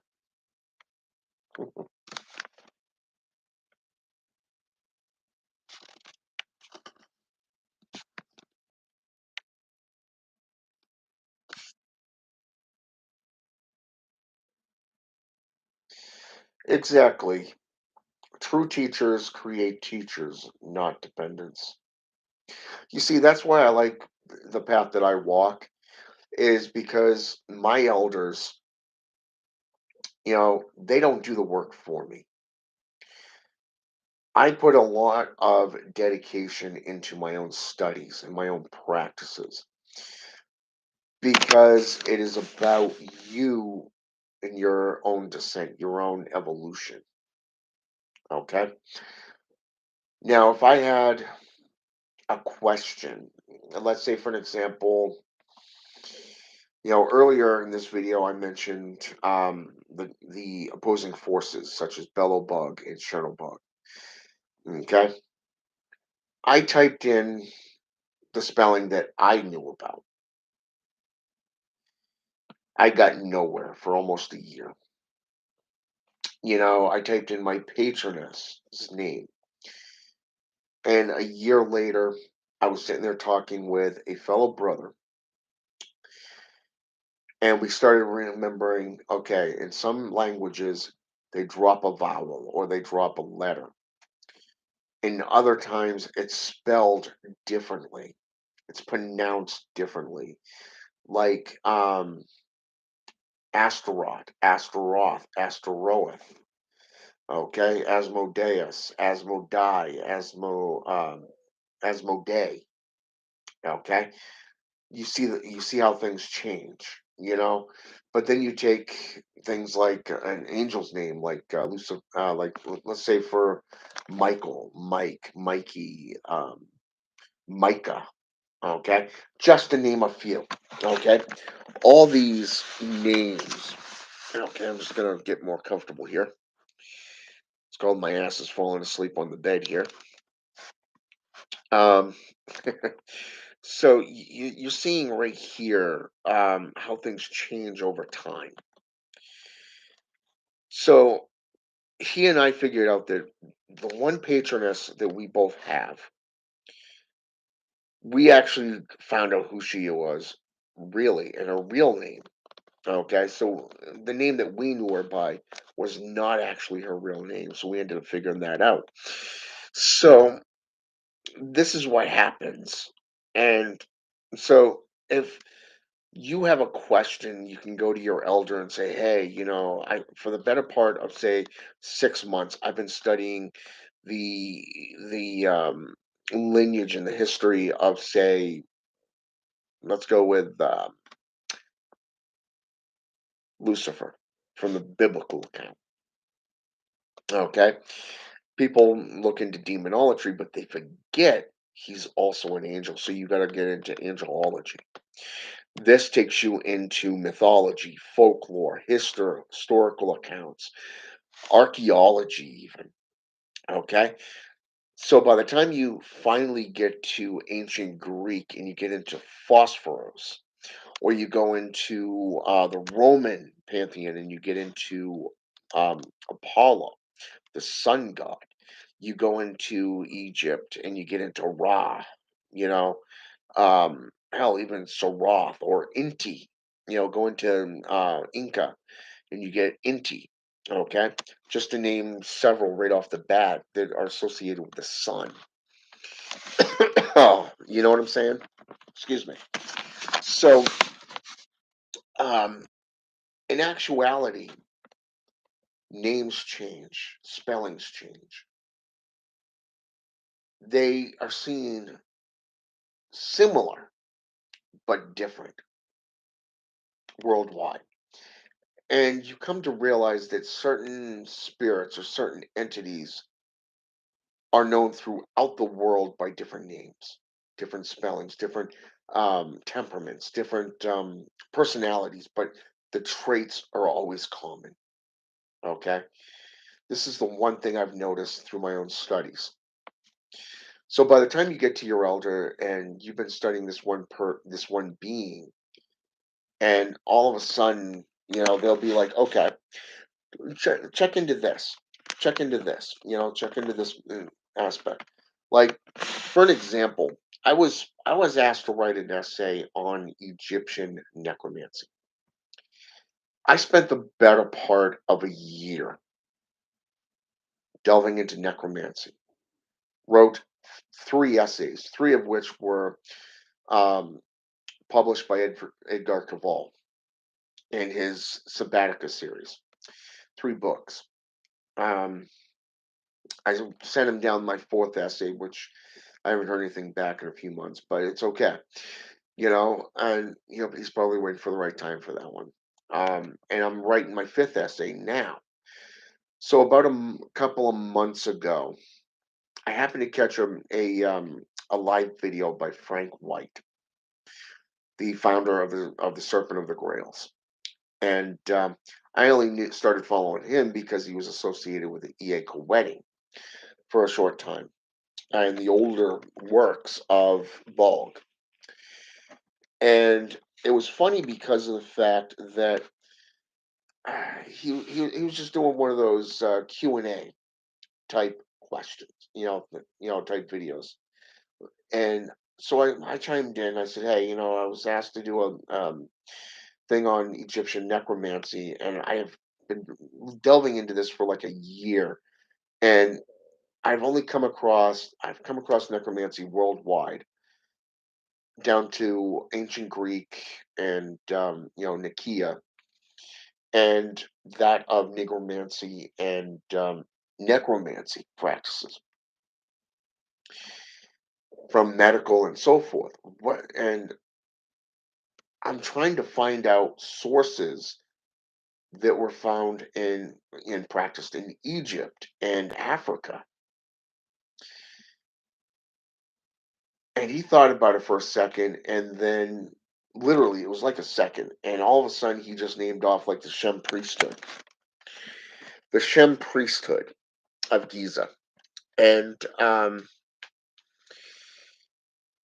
ended up delving into that. And this led me into Middle Eastern, European, African Caribbean, and medical, okay, practices. But the fact that all it took was one source is all it took from an elder, somebody that was more experienced than me in that area.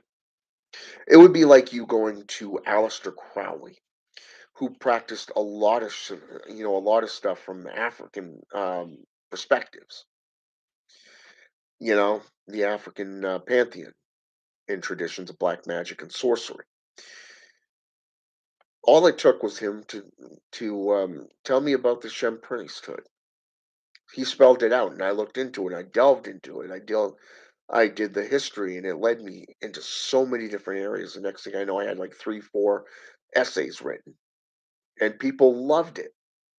Okay, and one person actually said that it is rare to find a somebody that's not only a practitioner of necromancy, but somebody who wrote an essay at a PhD level of academic proportion.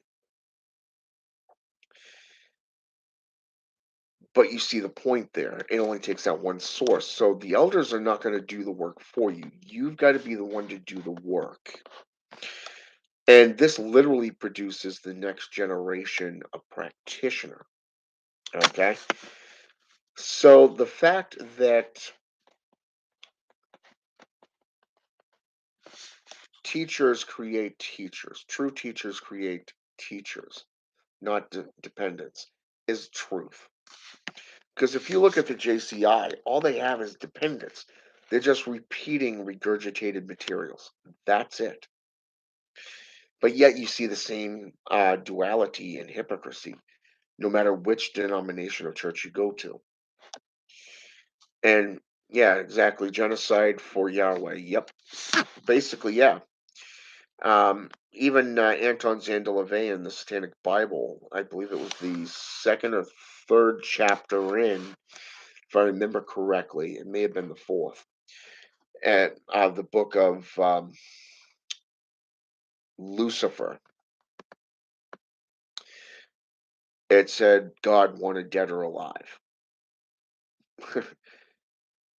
and yet everybody respected him, but just his children. Well, interesting how that works, right? So yeah, I mean, I get that.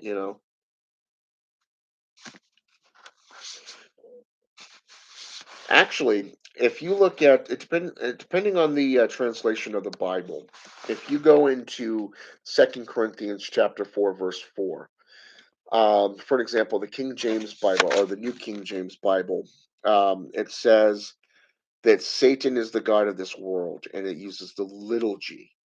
Okay, whereas if you get into the King James or the NIV, the Gideon, the American Bible, they all have different ways of saying it, and they don't use the term Satan, but outside of the New King James. Basically, it's the only place in the entire Bible that it says that Satan is the god of this world. So, in actuality, yes, Satan is the god of this world. Yahweh is not. He just claims to be. Jesus is definitely not the God of this world, and he's definitely not the Son of God. Because if you actually look at the scripture and you actually do the research into the scripture, Lord means is just a title like a baron, a king, a prince, you know, somebody of authority, somebody it would be like the Queen of England. You know what I'm saying? So and you got to look at the region in the era in which it was spoken of. Okay, if we're talking Canaanite or Chaldean, modern day Lebanon, for an example. Okay, same region, just different names. They all have different perceptions of it. So,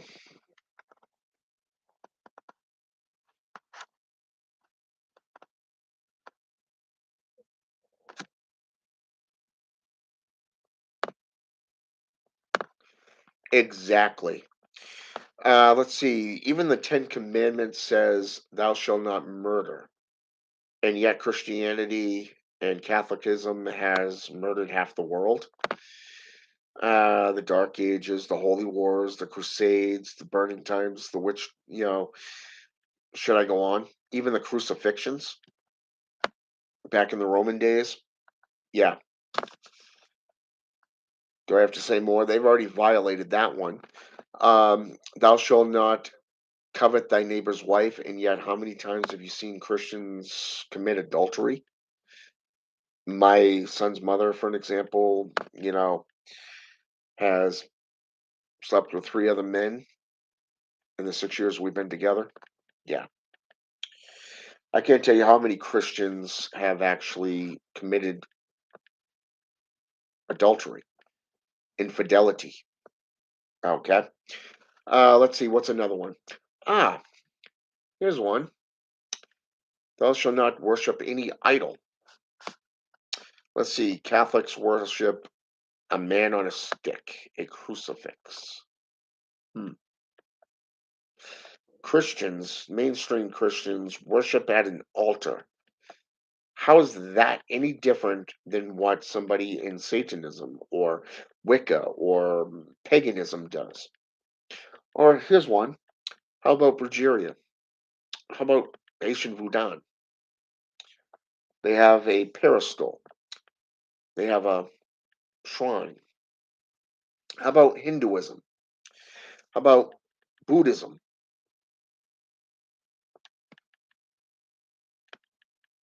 How many how many cardinal sins do these people have to make before the world wises up and says your ways are nothing more than bullshit? Nothing more than bullshit. It's not even worth the paper that you wipe your own ass with. Okay? And yeah, I mean, you should not hurt children or animals. And yet, how many Catholic priests, how many mainstream denominational clergy of JCI has been arrested over the recent years for child sexual misconduct? Hmm, quite a few. And then how about the one from like a year or two ago where what was it, like 1,574 um, native corpses were found underneath a Catholic school? Ouch. Ooh, yeah, and yet people still believe them to be right and honest and children of God. No, they're a bunch of fucking criminals. Nothing more. Let's see.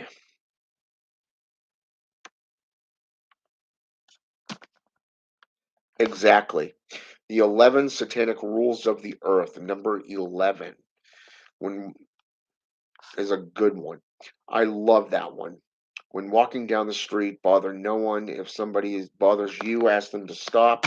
If they do not, then bury them. But yeah, even the first five rules in the 11 satanic rules of the earth, put out by Anton Zander LaVey, was very wise. And I do agree with that one. All the satanic sins. And that's the other thing, even with the atheists in today's so-called satanic community, is oh, we believe in the satanic sins, and yet what was that old expression that when one sin takes over, another one shall rise to take its place and to counteract it. And yet, when all seven are being violated at the same time, and yes, I'm referring to the Church of Satan, I'm talking about the temple of Satan, the Satanic Temple. Yeah, all these Luciferians and, Satanists and stuff. Yeah, so full of shit. Condescending. They're nothing more than duality, saying one thing and doing something completely different, just like a Christian. All it is reverse Christianity, in my opinion. So,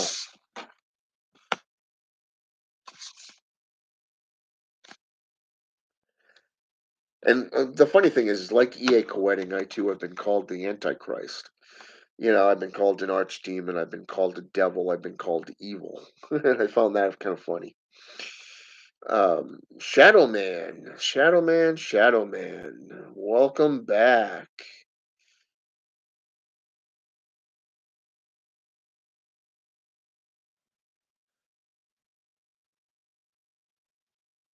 Mm, indeed.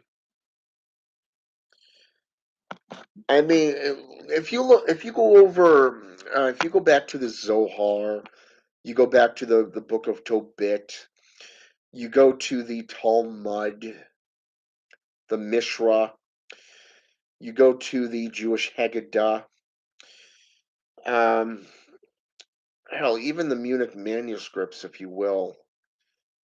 You go to the Black Raven, also known as the Threefold Coercion of Hell, the Grimoire of Pope Honorius. You go to the Grimoire of Armadale. There is an angel that rules over a specific demon.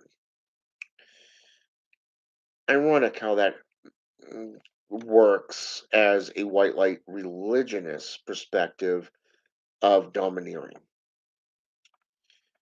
So yes, Shadow Man, I have to agree with you on that. I always found it to be a load of horse shit, horse manure.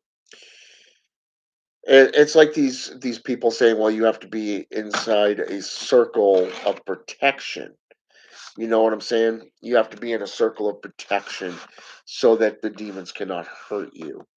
You know, you have to bind them so that they enforce them and threaten them into damnation for these demons to work with you. I don't know about you, but I have never had to threaten a demon to work with me. I have never had to coerce a demon to work with me. I've had to work my ass off and become acquainted with their energies and their essence to be able to identify with them, you know, to identify, who they are and what they're about, you know, and I've had to learn to tap into the spiritual aspects to be able to hear them, to see them, and to work with them one on one as equals, not just making blood pacts with them.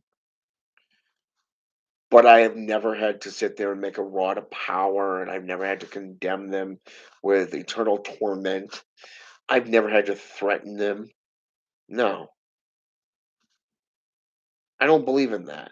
You know, I believe in giving offerings. I believe in giving sacrifices. I believe in the old ways, you know?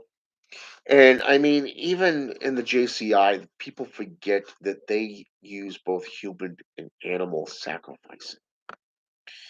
I mean, how many people do they stone to death back in the Old Testament or the New Testament? St. Paul was stoned at least two times that I'm aware of, shipwrecked once. Jonah was supposedly disobeyed God and ended up in the belly of a fucking whale for like 3 days, you know? So, I mean, King Saul got his hands so fucking dirty that he and his entire family got wiped out by the Persians, nonetheless, you know, the Turks. The land of giants. And what's funny is you see this behavior throughout the Bible, and yet people believe that they're always right, that they're good, that they're up there in heaven looking down on from a fluffy cloud going, you dumbasses. I'm up here and you're not. Ha ha ha ha. You know? Well, guess what? Demons don't have anything to prove. Demons don't have to sit there and prove their existence to you. You have to work your ass off to prove to them that you're worthy of what they have to offer. But at least they're willing to work with you and share their wisdom with you and to help you become a god, so to speak.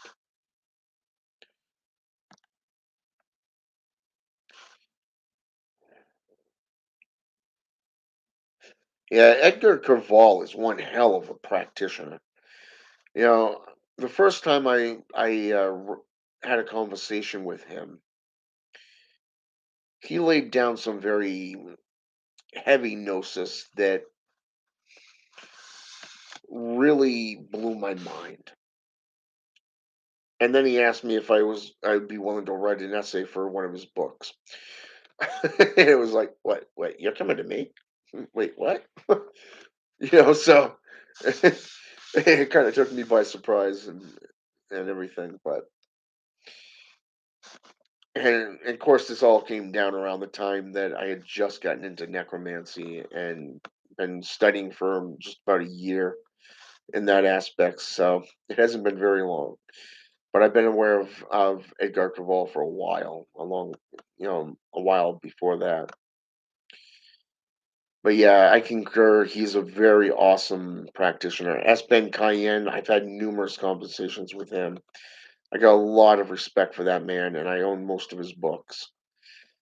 And I can tell you that the understanding that I have of the dark pacts and the Nephilim and the Jinn is because of S. Ben Cayenne. That man has a lot of knowledge, and he's gotten a bad rap because of publicity and stuff. But I'm telling you right now, don't believe the hype. Aspen Cayenne and Ed Kerval are two men that I would recommend to anybody for Gnosis. You want a good teacher, you want to go to people whose magic actually works, I would go to those two, hands down, because they actually back up what they're talking about and they know this shit, hands down.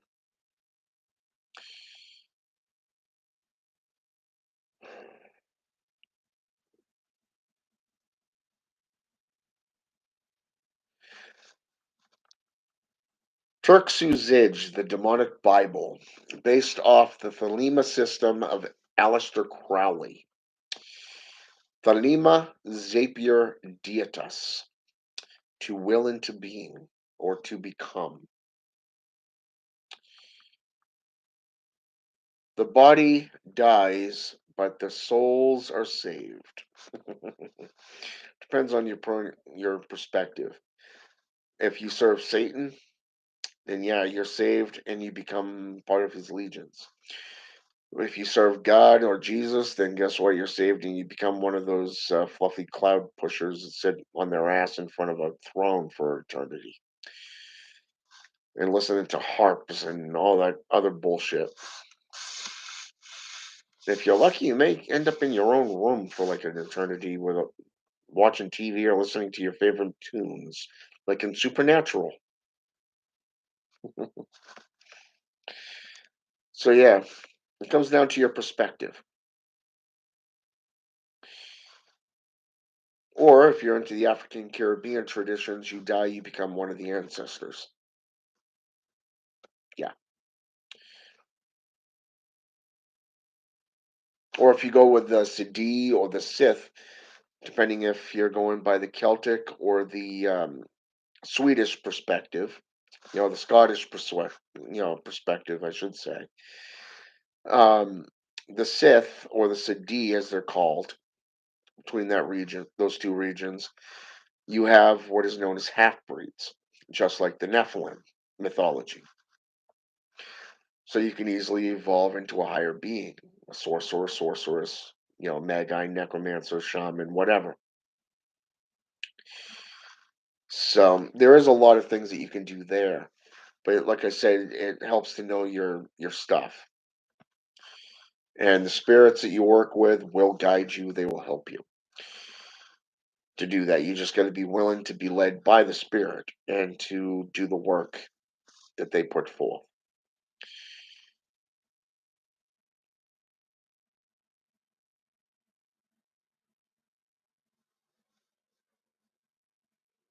And like I said, Twilight, I don't believe in that stuff. If I'm working with demons, I'm going to meet them on equal terms. I'd rather be their friend than their enemy. And if you threaten them, guess what? You're not making friends, you're making enemies.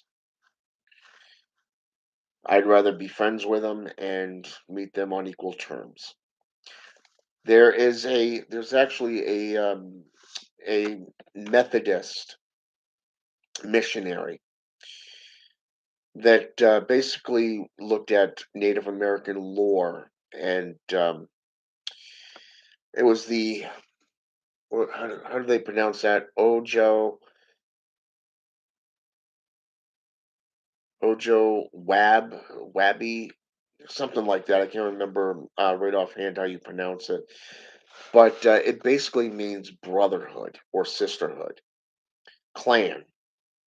Okay, it means kin, kindred, kin and kish, if you will.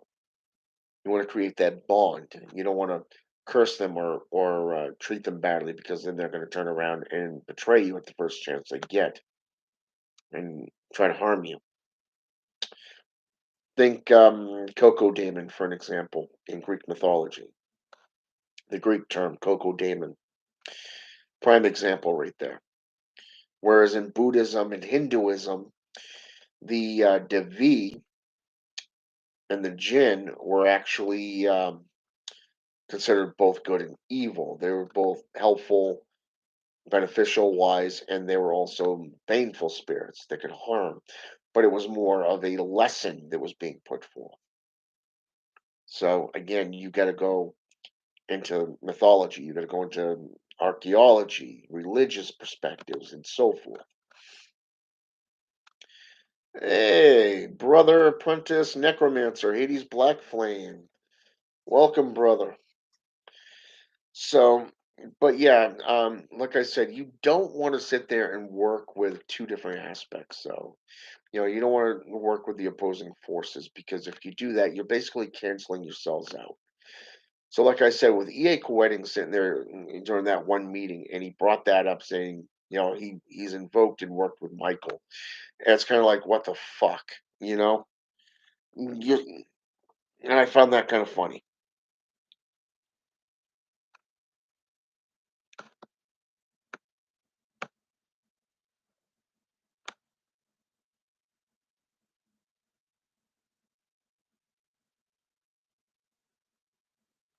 Yeah, basically, yeah, I concur. Espen Cayenne is a very gifted magician. He's a sorcerer. If I had to use a modern term from Hollywood, I'd have to call him the sorcerer supreme. You know, the sorcerer supreme, like out of modern's Avengers type thing. What was his name? The Doctor Strange. You know, the witchcraft aspect of it, the druidess, the sorcerer supreme. But he's more of the sorcerer supreme. And I've actually read Edgar Cavall's stuff, and I can tell you that man, holy fuck, that he's done a lot of deep, deep reflective perspectives on everything he's practiced. You get into the sources that he puts forth, and it's like, fuck.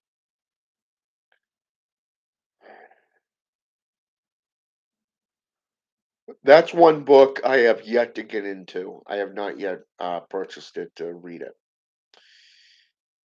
I've heard people say that it's actually very good. It's one of his best that he's put out. I can't speak to it because I have not read the Harib Sirapel, so I have not read that one yet.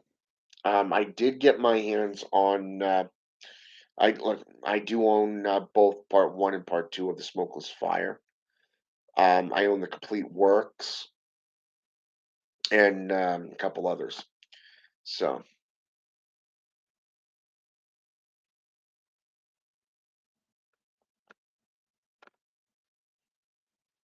yeah, I concur with you there.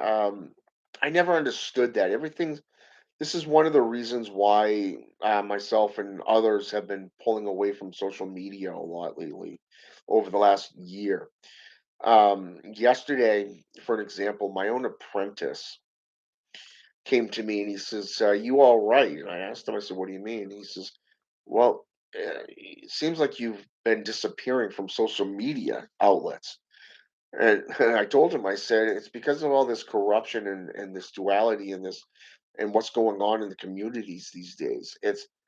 You're not practicing occultism anymore. You're getting into corruption and you're getting into um, worldly aspects. You know, you're not dealing in spiritualism. You're not dealing with the actual occult practices. You're becoming more of a cult practitioner." It would be like Marilyn Manson, Charles Manson type cult or Waco. This is what the world is getting into with feminism and making things about sex and sexual orientation. It's got this stuff has nothing to do with working with demons. It has nothing to do with working with fallen angels.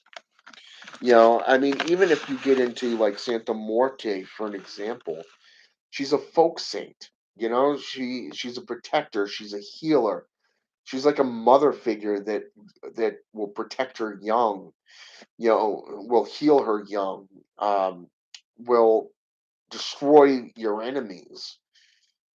And now all of a sudden, they brought in multicolored Santa Morte statues for gays and lesbians and bis and tris and now pans and so forth. So and then on top of that, You add in the corruption of working with angels and demons, it's like, no, this is a Hollywood produced film aspect of good always conquering evil. It has nothing to do with choosing a side and working it with that magic. Because all it's doing is all this stuff about what you're trying to do, equal rights, having the right to practice what you preach, if, say, for example, freedom of sexual orientation, for an example, is part of the temple, the satanic temple perspective, for an example. It would be like, in Christianity, a man marrying a woman, instead of a man with a man, type thing, or a woman with a woman. If a woman chooses not to bear a child, that's her right, you know? But that's worldly things. Even if you get into the legal aspects, the 1010 Congress, Article 117, if I remember correctly, parts 1 and 2 clearly says that a woman has the right to either bear a child or to terminate a child based off the mental stability, if you will. For an example, is she in danger? Is her health in question? This is stuff that really plays into that aspect, that first aspect of this. But if you get into part two, it clearly states it clearly states that no government agency has a right to interfere or get involved in it, to do anything about it. And then you look at this panel of federal judges that get rid of Roe and Wade, Wade and Roe, or however that freaking law was. Okay, so and now you've got the Second Amendment being brought into it. You've got the First Amendment being brought into it. The 13th and 14th Amendments being violated. All of this stuff is playing into the JCI hands. And yet, the left hand path, a group such as the Satanic Temple, for an example, that claims to be doing everything, legal wise for all the benefit of all Satanists, are really only doing it for their members only. Okay, so again, you're seeing that duality, the hypocrisy. And then when you get into the mixing of light and dark, when you get into, say, for an example, Constantinos's work, the Nocturnal Witchcraft, Chapter 1, he puts forth the equal armed cross analogy of light versus dark, dark, good versus evil, you know. And in the center, you have what is known as the four soul types. This could be expanded on for numerous different aspects and outlooks. So, but this has nothing to do with what's going on in the world today. Today, you have people thinking that you can work with an angel of God and also work with a demon of Lucifer. It don't work that way. I'm going to quote to you what a brewer once told me when I was living in South Tucson. When I was initiated into Santeria and Pero Mayumbi. In this case, it was Santeria. Okay. And at the time, it was back when I was learning to become a minister. She looked at me and she pulled me aside and she says, "You are straddling a double edged sword. And if time runs out, you will be cut in two and cease to exist." Basically, what she was saying was you have to choose work with God or work with Satan. You cannot work with both. Even the Bible says you cannot work with God and mammon. You cannot serve two masters. You'll end up loving the one and hating the other, or loving the other and hating the one. Okay? But today's populace believes that you can work with both. A while back, a couple of years ago, I ended up, like I said, working. I went back to what I used to practice before becoming a necromancer full time. And I ended up almost losing everything. My family almost lost everything. And I realized that you cannot go back to what you used to do. That's impossible. But yet you can incorporate it into your current practice, especially when with what you practice aligns with the for say for an example with Satan and Asmodeus and their legions and stuff, forces of hell. But working with the forces of heaven and hell, you're just asking for failure. That is corruption, hands down. So, like I said, when E.A. Wedding literally came out and said that he had called upon Michael, the archangel, and worked with him, it was like, wait, I thought you worked with demons only and fallen angels.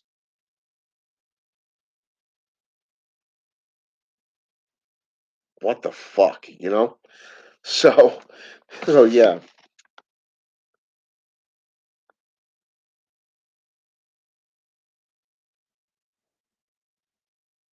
See, I got rid of my Facebook Hades because of the fact that every time I tried posting and sharing my posts, Facebook would block me, or it would just simply sit there and go, um, "You're being restricted because of the material that you're posting."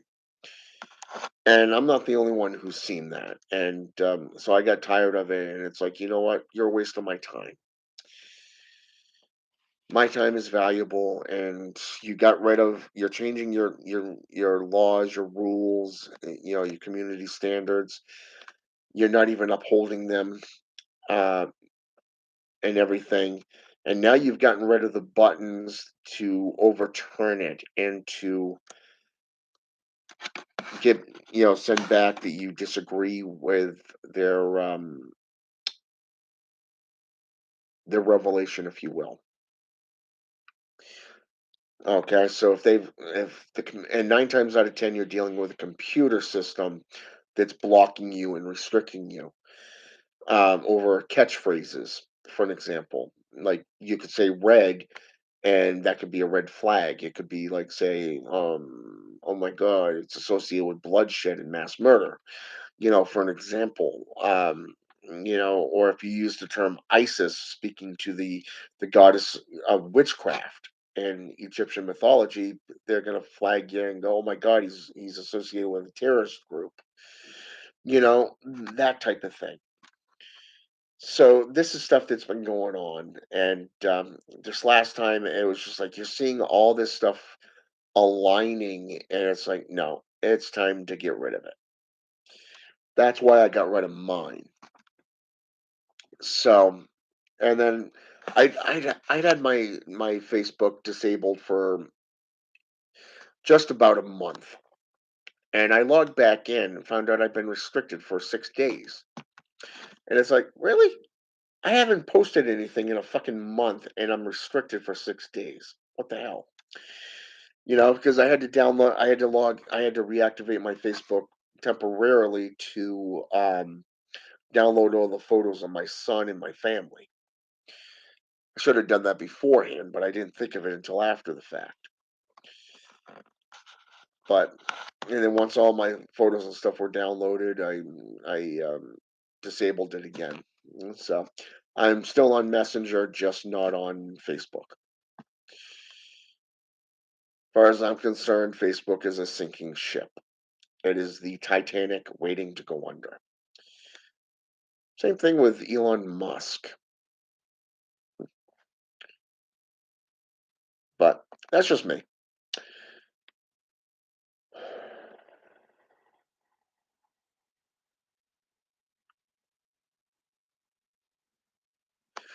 Yeah, that was the other thing, Hades. Um, that I've noticed that as well. And Michael W. Ford's work, Luciferianism, he refers to it as masks. Okay, if you look at the Bible of the Adversary, okay, by Michael W. Ford, he puts forth the idea that, or the imagery of every demon that you face, be it Satan or Lucifer, is a mask. And if you look at what you're going through in your life at that very moment, if you are acting out in a destructive manner, then you're wearing the mask of Abaddon. If you are being sneaky and using the serpent's tongue, then you are wearing the mask of Satan. If you are educating people and you're becoming more illuminated, you know, then obviously you're wearing the mask of Lucifer. Okay. So the masks basically become, how should I say this? The duality factor, because a lot of people say Satan and Lucifer are the same being. This is the JCI perspective. If you actually delve into the ancient historical accounts and you go into folklore and mythology, then you will notice that Satan is a Gorgora. He is a watcher angel, the first class angel, set of angels, the very first created for warfare. They were specifically warriors. Now, the second class, which was the archangels, this is what Lucifer was, and he was considered to be the first, the most beautiful. He was the bearer of light and he was well educated in philosophies. When you put them on the same coin, they are two depictions of the same coin. Okay. But this comes from a JCI perspective, and that's the viewpoint of the negativity. Okay. That's the negativity of the viewpoint. Because when you look at that God and Satan are of the same coin, what they're saying is that they're the polar opposites, but they are there for a purpose, a meaning. Okay. One is to create life and the other is to take it. Now, if people go into the Hebraic systems and they forget what they're being told and taught in churches and told right to their face and stop accepting the established norms, okay, then they would begin to learn and grow, okay? And this is why Christians today, and I've heard this from Pentecostals, Apostolics, and Baptists, is that Satan is a murderer. Satan is a murderer, and he wants to kill you. He wants to take you away from God and kill you so that you will die and cease to exist when the apocalypse happens. When New Jerusalem, the new heavens, the new earth is created, you will not be there to see it. You will be in hell. Okay? You will just cease to exist. So, if people actually did their homework, nowhere in the Bible, in any of the Bibles, going as far back as the 16th century, the Vulgate Bible, which was the very first Bible to come out from the JCI perspective, the Vulgate Bible, 16, what was it, 1607? It was either oh 04 or oh 07 is when that Bible officially came out. I just remember it was like the early 16th century. So don't quote me. I may have that wrong. I do know it's the 16th century. It was the early half of it when the Vulgate Bible came out. But a lot of people don't realize that the Vulgate Bible was initially a part of the Codex Gigas, known as the Devil's Bible, that was created by a member of the monks of the Black Robe order. Okay, but nowhere in the Bibles does it say that Satan ever murdered anyone. What it does show is that he was fulfilling an office, a title, or I should say, in this case, titles: the office of tempter, the office of accuser. And a lot of times when you look at this, you're seeing it from either the Jewish or Islamic tradition and that of the Hebraic system. Ha Satan means accuser. El Shaitan means tempter. Okay? But you have to look at it from both perspectives, Lucifer and Satan. Okay? Go into their mythologies, their folklore, and go into the old tomes. This is stuff that they don't teach anymore. And the sad part is that because they don't teach this stuff anymore outside of Sunday school, and I'm talking Catholicism, okay, not the mainstream Catholicism, I'm talking Roman Catholic, okay. This group literally teaches the old ways of doing things, the hardcore. I'm talking the apostle type hardcore practices, the kind that would imprison you and put you to death aspects, okay. So in this case, you're looking at Satan fulfilling an office. Okay. Nowhere in the Bible does it say that he ever killed anyone. Nowhere in the old tomes, such as the Zohar, the Talmud, the Munich manuscript, the Jewish Haggadah. Okay. Nowhere in these tomes has he ever killed anyone. He's only fulfilled a role. Okay. He's not just a spiritual ruler. They'll sit there and say, well, he's a ruler of hell. Really? The only place that would suggest this would be the poetical text, which was the 17th century. Okay, it was a poem that was put forth in the 17th century that describes the 3 days that after the crucifixion of Christ, when he went down and replaced, he removed, basically he removed Beelzebub, from who was the Lord of the Witches' Sabbath, from the throne and placed Satan upon the throne. Okay.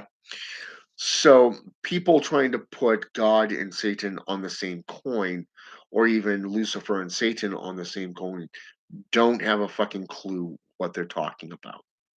Okay? They're idiots and they should not even be followed. Okay? They need to get their head out of their asses and actually delve into, the books and actually learn something.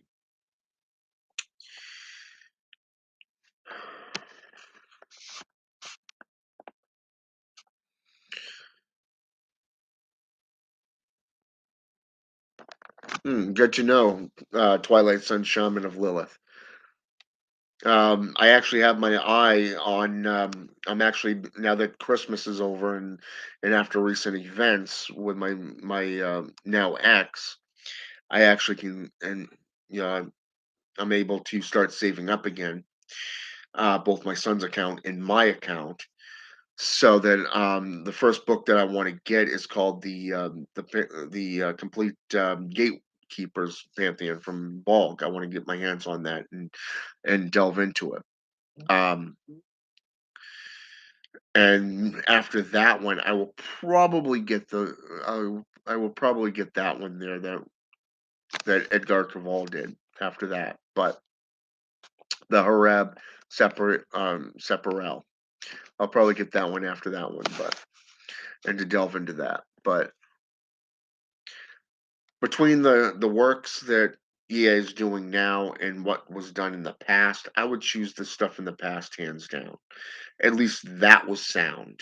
This new stuff is just, I don't know, there's just something about it that just does not click. It does not match up. It's like there's a lot of duality. It's like halfway printed or at least regurgitated. It would be like going between these two books. Okay. Yes, both of these books are awesome, but the works within them are too similar. It's almost like somebody's trying hard to separate the same regurgitated material. Um, don't get me wrong, I like Connor Kendall's work. Very, very good.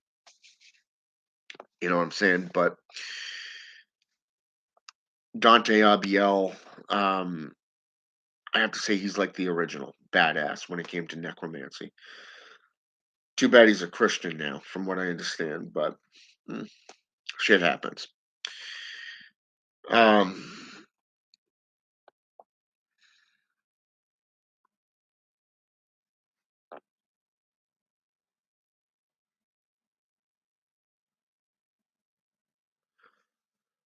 yeah, basically that's what's been going on. Hades. My advice is don't think too much of it. If you're being, it used to be, just out of an example here, it used to be when you have an issue with Facebook, just out of an example, I'm going to give you a couple here. It used to be, with Facebook, you could sit there and go to Facebook and say, hey, this is my material that I'm sharing. You are violating my rights to promote myself. Okay, as a author, as a businessman or woman, okay, you are hindering my rights here. Okay, and you can name off the freedom of religion rights, religious land use and personalized religious acts, which means that no individual sect, assembly, foundation, order, whatever, has a right to limit or deny another. Okay. Meaning, and then you can go into the First Amendment and what makes up a protected religion, not just your freedom of speech. Okay. From an American perspective. And because Facebook is an American company, they are upheld by the United States Constitution. And it's ironic now that even the Constitution is being violated and messed with right now. So, and it's a shit show, really. Um, but let's look at it from a different perspective. Okay. Um, and I'm gonna pick on EA Quetting on this one, because of this, since we're on the same topic here, and because this actually goes along with Facebook groups as well, and other things like MeWe and other things. Um, a protected religion is made up of three things: doctrine, a foundation, and a following. Okay. This is the First Amendment. This is your First Amendment right as an American citizen. Okay. Now, what's interesting is the First Amendment doesn't just make up the freedom of what makes up a freedom of religion, but it is also the amendment that allows you to have freedom of free speech. Okay. So when you get a dominating force such as Christianity trying to tear you down, okay, they're using a foreign company, okay? A foreign company. And in this case, it was the BBC News.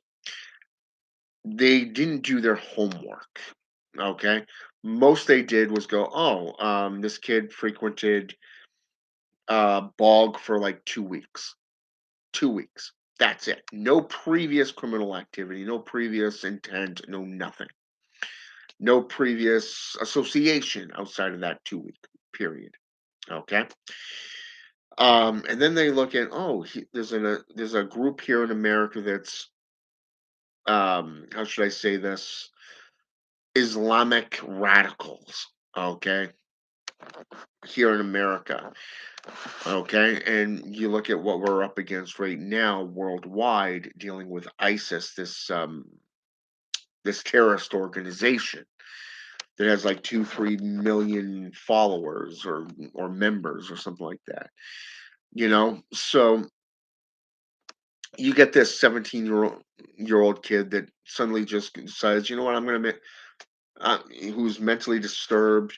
He's got mental illness, obviously, and he goes on a killing spree because he sees this as okay. I like what Bog is putting out. This is how you make a blood pact. Guess what? This is freedom of speech. This is a how-to manual type thing. Okay, so what happens here is you get a BBC News outlet, a member of the BBC News outlet that is being used as a mouthpiece that singles out the greatest threat to Christianity. In this case, it was the foundation of the founder of BALG, E.A. Quetting, Eric Lawrence. Okay. So what do they do? Oh, we've gone to his home. We've tried getting in contact with him, but no reply. Next thing you know, 6 months later, his accounts are being removed from YouTube, Facebook, Instagram, even Amazon. Okay, everybody's going over his account, his material with a fine tooth comb, only allowing a small percentage of that gnosis to remain. Outside of that, bam, everything else is dismissed, closed down, shut down, tossed to the fucking curb. Okay? So, this is what is happening. This is a religious war. This is what Christians want. They will not be happy until everybody is underneath their fucking thumb. Okay? And unfortunately, this has also now gone into the worldly events, which now you're bringing, or sexual orientation into the factor. You're bringing abortion rights into the factor. Okay, a woman does not have a right to do anything with their bodies anymore. Well, guess what? This is a Christian concept where a woman is nothing more than a belonging to a man. She can't do shit without the man's permission. Okay. So obviously now you've also got feminism involved. You've got man haters involved. You got lesbians, which is another form of feminism going on. Everybody's trying to get a piece of that proverbial pie and have a say. Okay. So it's literally a shit show. And that's what it is. So when you get somebody that's coming in and all of a sudden they're trying to bring in all these concepts into a single foundation, magic is magic. Okay. What it comes, there's no black magic, there's no white magic. It is only the intent of the practitioner. Okay. At least that's the saying that it's supposed to be. But hey, now we're getting into subdivisions. We're getting into segregation. We're getting into um, radicalism, zealotry, hate groups. Now you can't even wipe your ass without having to ask for permission from the church yet again. E.A. Coetting was the latest victim of this.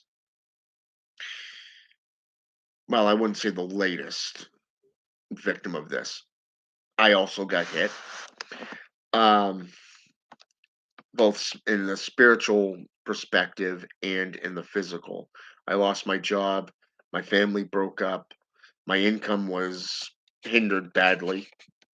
Um, Even my own son's persona, his own vocabulary changed. It became apparently, something like this is now satanic. Everything is satanic now to the churches. Okay. The latest thing was apparently Elmo is you know, deck of fucking Yu-Gi-Oh cards is now considered to be part of Satanism. Satan's latest tool against to indoctrinate children is now Yu-Gi-Oh. Oh my fucking god. You know, so it is that corruption. Everything's being corrupted and people are being played by the news outlets. They're being played by the masters behind the news outlets and the governments. Everybody's reporting to the Christians. And then you got people like E.A. Koetting trying to enlighten people, and he's getting his ass kicked there. Anybody who speaks out becomes of the devil. So everybody is trying to hold on to that indoctrination of the JCI, and they're bringing it into the left hand path practices. And that's why the occult community is the way it is today. So the reason people like myself and a few others are just sitting there pulling back, Hades, is because of this. We're seeing where things are going, and it's more of a defensive thing. It's more of, I don't want to be a part of this. I don't want anything to do with it. You know, I don't want to be a part of it. I don't want to get involved in that chaos or that drama. You know what I'm saying? So as was pulling back, I ended up getting back involved with dark sorcery, and I started doing videos for Alfredo Martinez's group again. And next thing I know, I'm doing interviews with Joseph Doherty, Wayland, and Legion of Lilith, and a Russian pagan news outlet. A new, so and then then Divas got in touch with me and said, "Hey, I'd like to bring you in on my platform." And it's like, yeah, why not? I mean, probably be kind of cool. I don't mind just sharing my stuff. As long as you give me credit for the things that I've done, because it is my research, my studies, my platform, and the things that I'm putting together myself. You know, and so I got into that, and then this was the first actual live video that I did where EA Wedding was actually on the platform, with me and Divas and several others. So it kind of caught my attention and blew my mind that you got this so-called black magician who works solely with demons and fallen angels suddenly talking about bringing in Michael and working with him. And it's like, wait, what the fuck? And like I said, my mind, where is it? Immediately jumped to this book here, the Grimoire of Abaddon. And it was like, weren't you the one that promoted this book? Weren't you the one that said that if you're not willing to give up your grace and fall and become part of the infernal, that will mark you and shun you into basically just curse you into condemnation and death, you know? So it really took me by surprise on that.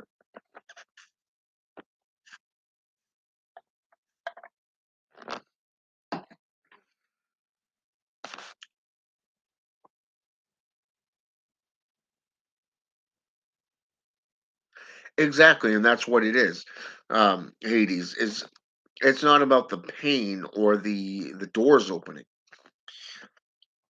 It is partly about who we're aligned with.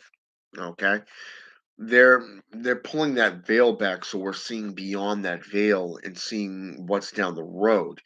If you're into the works of, say, for an example, void magic, for an example, void meditations and everything, you're literally bringing yourself into nothing to learn the true ways of void magic. Okay, This is something that I've really been getting back into and actually learning quite a bit about. And I've actually started an essay on this, and I've actually got my grimoire around you right over there on that nightstand over there that I set up specifically for this, for spiritual warfare and psionics. Because when I realized what was going on in my own life, as an example, it was a spiritual attack, but I'm also dealing with the physical sentinels of the white light religions. And they are attacking me. But here's the thing: just because I'm taking blows, just because I took blows, I lost a couple of battles, doesn't mean the war is over. What it means is it's not how many times you get knocked down, it's how many times you get back up and continue fighting. Okay, it's how you adapt, how you grow. Do you learn from it? Okay. And one of the things that I gathered about this was that just about several religions literally talk about the weaponry that is used in spiritual warfare, from the sword of the shield of faith to the sword, to the flaming sword, to the fiery darts of the adversary, the full armament of God, if you will, and so forth and so forth.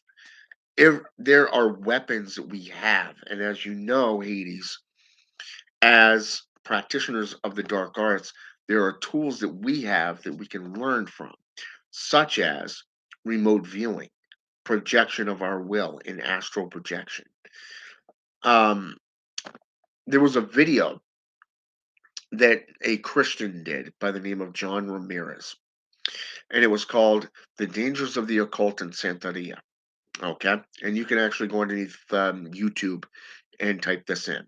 Okay, and it's called "The Dangers of the Occult in Santeria." That's the name of the video, and it was actually the very first video that John Ramirez did, and it was interesting because he spoke of astral projection. And the one thing that he says, you have to go into the spiritual realm to weaken something there, just to weaken them in the physical. Okay, so you have to go into the spiritual to attack them, to throw those spiritual weapons, fight in the spiritual, the astral, to weaken something in the physical. Okay, when you throw curses and hexes, what are you doing? But you are hitting them. You're hitting your target, your victim, your target, the bullseye section, when they are at their weakest, which is during 9 times out of 10 during the Z state of slumber. It's where they're the most helpless. Okay. And that's what you're doing is you're learning the tools of the trait, and you're learning the weaponry that you have at your disposal. So when you realize that, and I was reminded of 3 videos that Sumner Redwood did on spiritual warfare, and I had the how should I say, the foresight to actually write everything down that he was saying at the time. And this was back before he left. He was shunned, the whole king caboodle, and became the enemy. And then went into, well, the shadows, so to speak, because nobody's really heard from him ever since he left. So I don't know. I can't really speak to that. But anyways, the point is that when you learn the hierarchy and the tools and the weaponry and the people, the sentinels, and all this stuff on both sides of the line, then you get to sit there and go, wow, wow, on one hand, you've got this spiritual matter that you got to deal with, the weaponry from the spiritual, but then you've got the forces of, say, God, that the angels, his church, the priesthood. Then you got the flock that you have to deal with. Okay, and that's just from the JCI perspective. Okay, the Judo Christian institutions. That's just their flock. their hierarchy. This is the tools that their God has at his disposal. Now, if we think about it from our disposal, okay? If we think about it from our disposal, we have Satan, okay? Or in this case, let's go with Lucifer, the emperor of the underworld, okay? From the Grimoric traditions. Now, he's the top of the food chain. Underneath him, you have two arch demons known as Beelzebub and Astaroth. And then you have the infernal scribe and pact maker, Lucifer Raphael. And then you have the ranked, okay, underneath him. And then everyone else underneath them. And then we go into this world, okay? We go into this world and we have the black magician, we have the necromancer, the shaman, we have the Bokor, we have the Marimberos, we have witchcraft, we have sorcery, sorcerers and sorceresses, and we have the doctrines that have been put forth from those that we serve, okay, through our churches, our temples, our orders, our covens, and so forth and so forth. But even then, there's still denomination and segregation, mistrust. There's no individuality. Everybody's trying to belong to something, just like on the other side.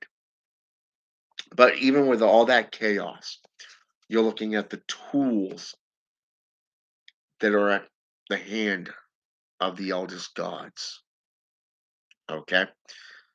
The opposing forces. You look at the tools we have at our disposal from the athame to astral projection to the curses and the hexes, the healings, the herbs that we use. All of these can be weapons in the right hands, or they can be a tool for healing in life in the right hands. But it comes down who's trying to control and enslave the other. Okay? And this is the biggest war right there. Everybody believes they're right. That's why nothing gets done. It's the same old stick. Generation after generation after fucking generation.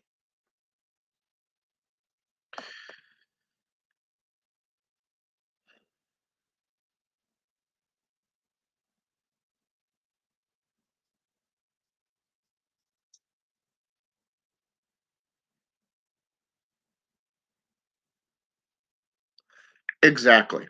I mean, if you look at Sun Tzu, the greatest philosopher of warfare that's ever been put out there, he said that a general who studies his opponent gains victory and has already gained victory. Whereas a rookie, an amateur, like say a private would run or a corporal would run into battle bravely and honorably, but gets slaughtered and butchered and dies very quickly for needlessly and nothing. Okay? Knowledge is power, and true power is undefiled wisdom. Anton Zandor LaVey. Okay? So if you look at how we study our opponents, we make a move, they make a move. It would be like a game of chess. We make a move, they make a move. Okay? We do another move, they do a move. We pull our forces back, they advance. Okay? One of the things we can take from that, just from what I just said, is let's look at the history of Julius Caesar. In warfare, he was renowned for pulling his center back in the heat of battle. Renowned. He would just do it out of the blue. And the enemy, without thinking, the opposing force will just rush in, thinking, we've got them on the run. Ah, fuck, we're cut off. Why? Because that center pulled back. They rushed in blindly and stupidly. And the flanks just, boom, circled in and closed in behind them, effectively neutralizing them and cutting them off. In warfare, one of the biggest things even Sun Tzu said was you take care of the supply chain. You've efficiently starved to death your enemy. But you can take your enemy and turn them into double agents. If you treat the enemy's combatants better than their own government, guess what? They would favor you over them. Okay? It's smart, it's strategy. Okay? Even if you go into Buddhism, let's go into Bushido, the way of the samurai. Okay? In in Bushido, one who has already accepted death does not fear death. They accept it. It's a possibility.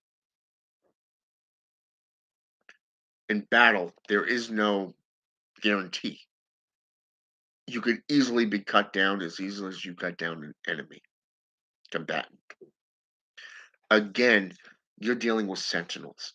You're dealing with weaponry of the physical nature, but you're also dealing with the spiritual tools that can make you sick, can hinder you, and make you doubt yourself.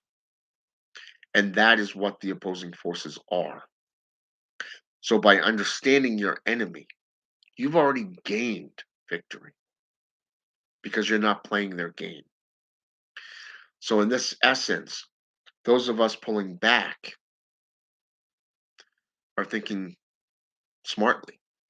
It's not just smartly, we're seeing the way things are unfolding in the world. We're seeing what's already taken place. And as you said, it's not about winning the war. We would never try to win that war. We're just playing along, keeping you off balance. Okay? But here it is. Losing a battle doesn't mean you lost a war. No. Just means you're willing to sacrifice a few good men to win the overall fight. What's that old expression, Hades? You got to crack a few eggs to make an omelet.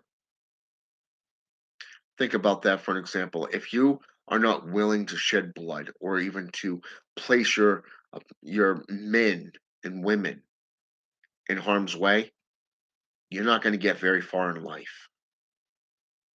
So you have to take that chance. You have to take those steps, prepare offensively and defensively. You have to learn the traits of the craft and grow. Okay. And you look at any great philosopher throughout history, from Crates to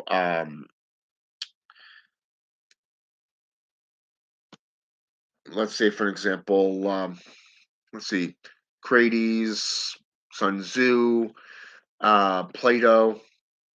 Let's go with Marcus Aurelius.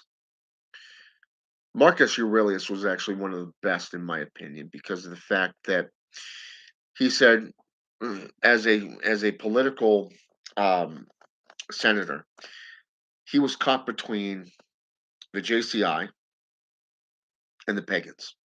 Okay, he said he didn't give a damn who ran the world. He just knew how to play the game. He learned to play that game.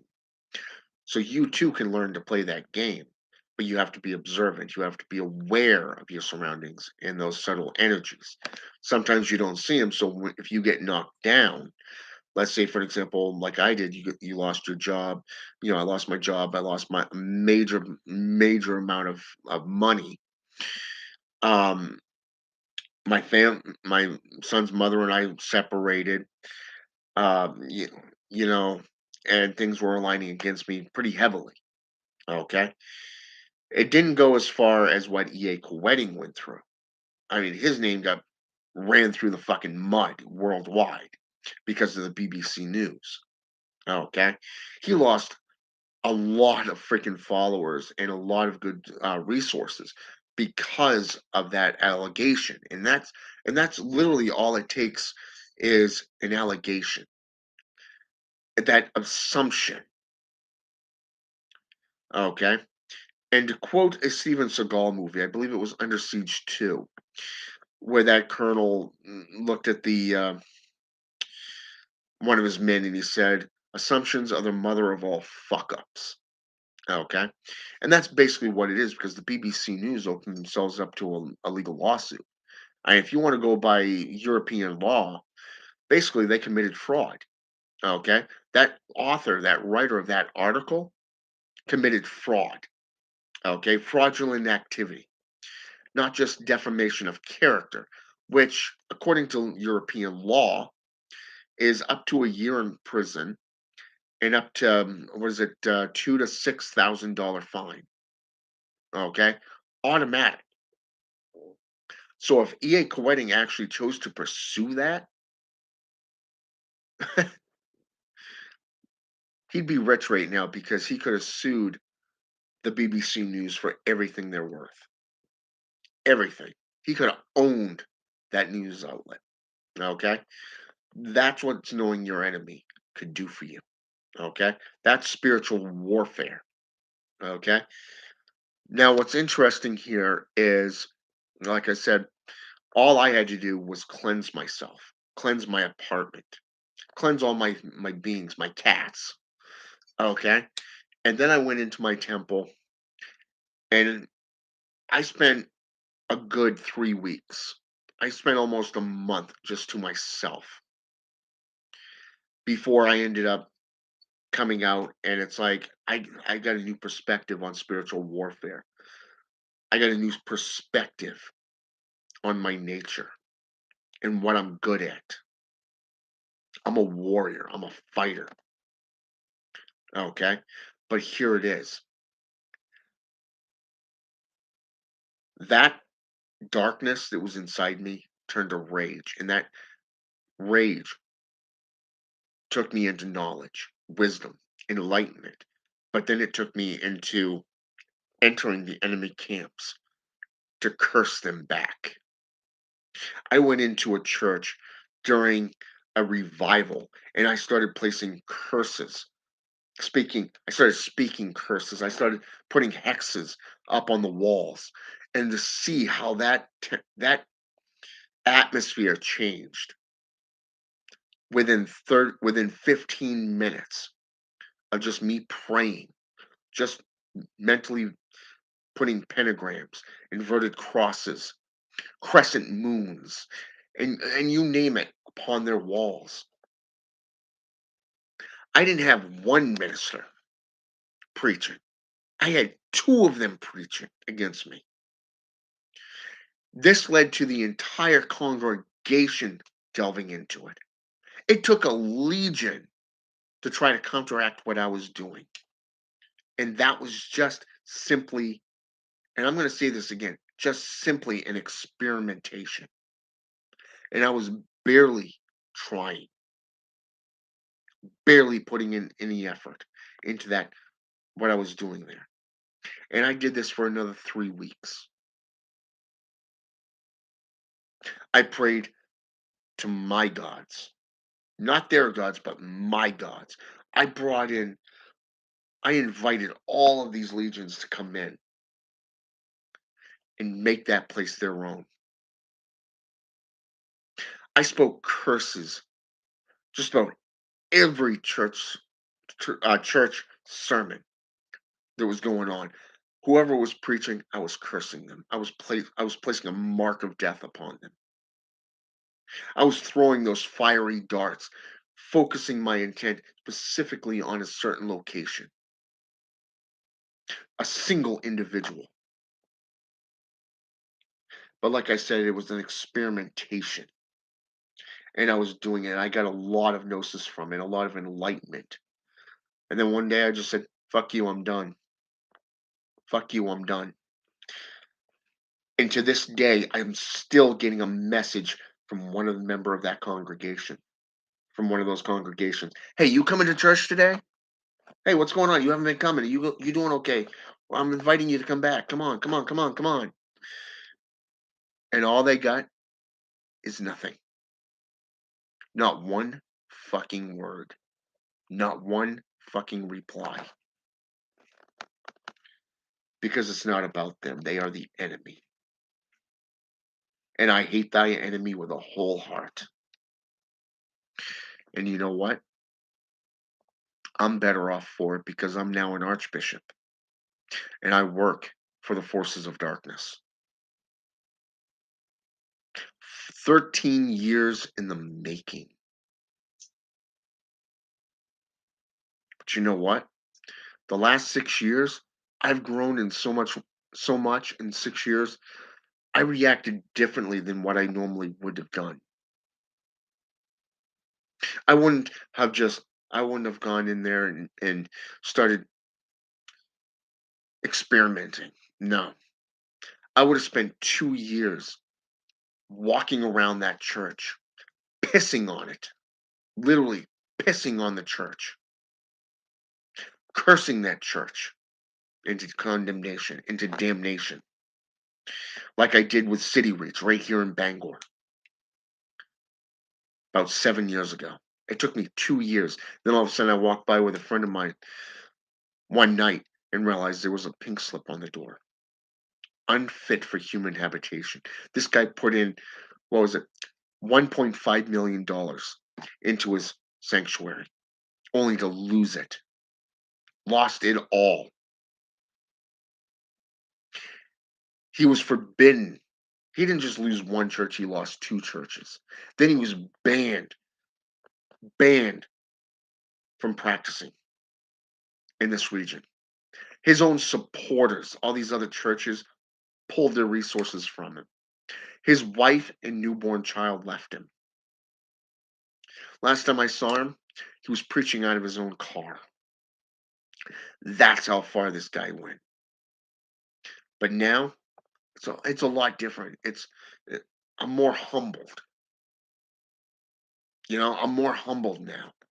I went in there experimenting with spiritual warfare, with psionics, with spiritual warfare tactics, trying to find a purpose for that I'd lost, for who I am and what I need to be.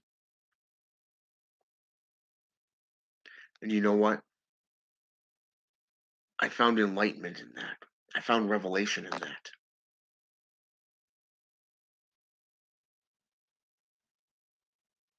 I'm out of that dark place that I was in when she left, when she took our son and left, when she told me that she had slept with that other guy. The same day I lost my job. But guess what?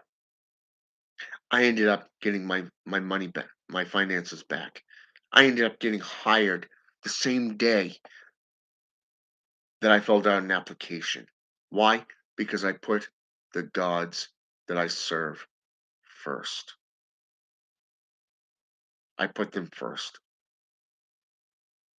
I put my oath to them first. I listened to what they had to say. And then I hit the books. I hit the books. I started studying and learning for myself again. I started doing things for myself. I did not go and become friends with the enemy. I did not go and convert to their way of doing things. I did not invite them into my temple. I did not invite them into my sanctuary. And I definitely did not invite them to work with me. No. But E.A. Coetti said that he did an invocation to Michael, that he worked with him. Hmm, that's his choice. Don't get me wrong. But did you ever stop to wonder that maybe, just maybe, by you working with demons and with the forces of light, did you ever stop to think you're canceling out your own magic, your own goodwill, your own good works? I mean, did you forget that one verse, that one little section of Second Corinthians, was it First or Second Corinthians? I want to say chapter 11, but it's also in the uh, the Gospels where it says, "Show me your good works. Show me your dead works, and I will show you my good works and my good deeds." How do you expect to grow and mature if you're working in a state of duality? Think about it. A lot of your platforms were shut down, closed down, removed, permanently banned. Then you had the implosion of your members and the huge separation to the point where you literally had a meltdown on camera, only to put together a new team. Hmm. But all that pain, all that suffering that you had to go through has brought you to a state where you got an option now. You can either learn from it so that it doesn't happen again and begin building that strong foundation, or you can continue doing the same old, and getting your ass kicked by the world. You can sit there and be like a Christian and say, "Hey, we're winning," but are you really? Because I think you're just playing the game. You're not winning because if you were winning, you would be spending more time enlightening yourself, practicing, and putting out the resources, the references, and showing people the truth through your works. Man, somebody's really getting under here underneath Skype.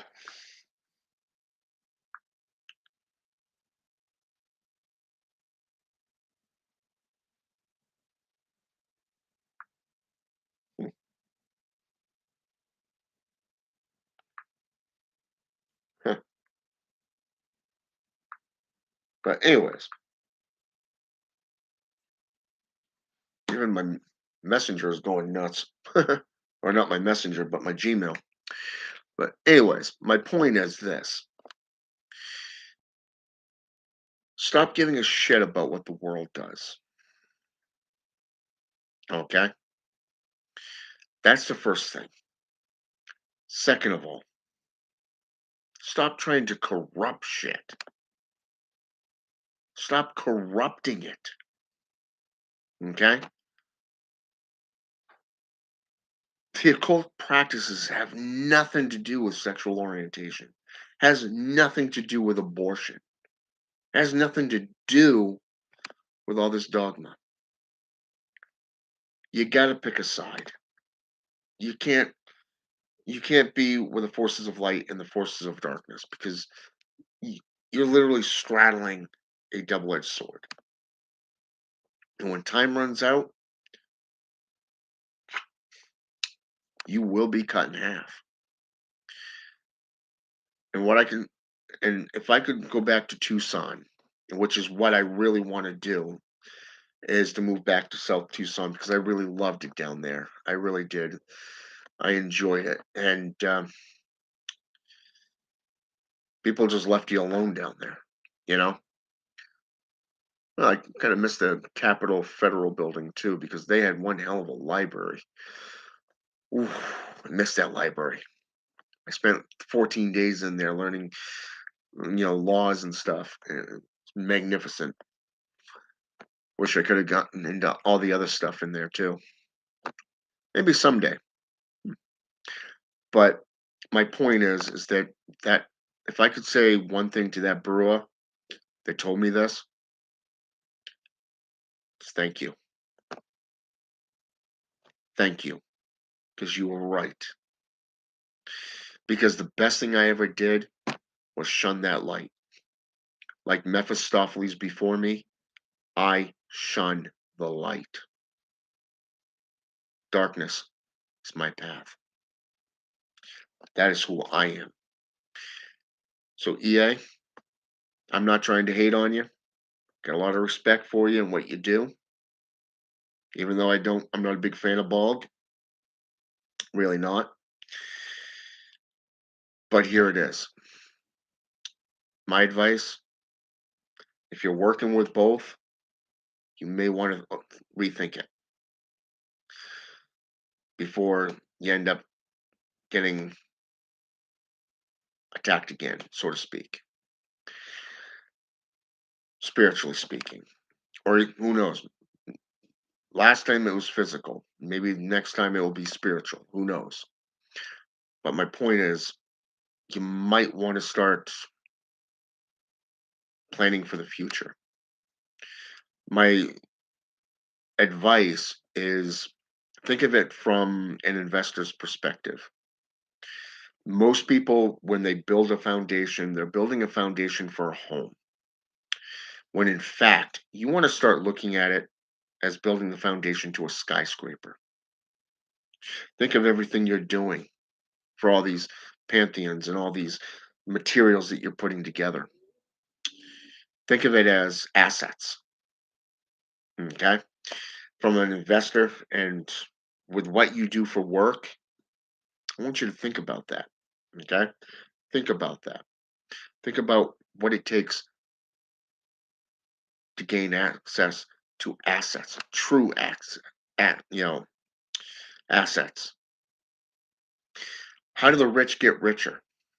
How does the rich get richer? How do they keep their wealth and not be charged higher tax brackets? Okay. Think of this from an occult perspective. How would you do this? How would you get into this? Okay. One of which would not be serving the light and serving the darkness. Even though there was a couple of angelic or demonic beings that are actually considered to be devil agents. And I can't think of their names offhand, but I remember reading it in Belanger's book, Dictionary of Demons. You can also go into um, Angels A from Z. You can go into Amy Davidson's book, Dictionary of Angels, as well. Um, all three are good sources. But Michelle Belanger's is probably the foremost expert outside of Rosemary and Gully's Encyclopedia of Demons and Demonolatry. So, like I said, there's a lot that you gotta think on, and like I said, you got me thinking when you mentioned that you did an invocation to Michael and that you worked with him. It left me wondering, what the fuck, man? Why? Why would you do something like that? That's probably why you ended up having your platforms taken down. It's why you were attacked physically. Okay. And it affected you mentally and emotionally on top of that. It knocked you down several pegs. Okay. And it prevented you from succeeding in what you could have been doing because you did not take care of your assets, as Leonard Bokor, Leonard and Mira would say. You're not protecting your assets. Okay. So, I mean, a lot of what was discussed here is just some things from my personal perspectives, but also some ow, I think my knees just fell asleep. Um yeah, I'll feel that for a little bit. But and like I said, it's my personal experience, it's some of my personal experience, but it's also my personal perspectives on this. But on the other hand, it's kind of observance. if you will. Kind of think of it as a critique. I'm not hating on you. I'm not trying. I'm not attacking you. Um, like I said, it's just some things I think that will enrich you and better, your new platform and everything on Odyssey, and maybe even your bulk business as well.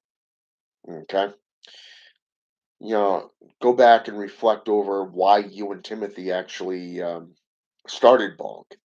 What was it that made you want to do that? Okay, and then go from there. Maybe it's time to start over and start at the beginning. I found at times going back to the beginning and rediscovering the basics is the best thing that a practitioner can do. It's been what's it been now, 30, 35 years for me in various different religions. I'm 43 years old and I started when I was 11. Had my first spiritual contact when I was 5 years old. You look at how many paths I've walked, delved into, and here I am a practicing necromancer full time.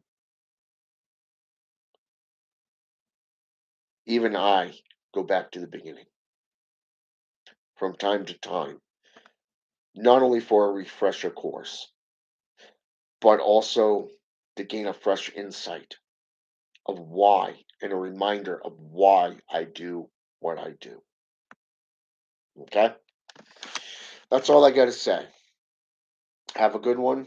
And until next time, before I go, I do want to thank um, Deja Rain, Twilight Sun, Shaman of Lilith. Let's see, Shadow Man, and Apprentice Necromancer Hades Black Flame for jumping on here with me.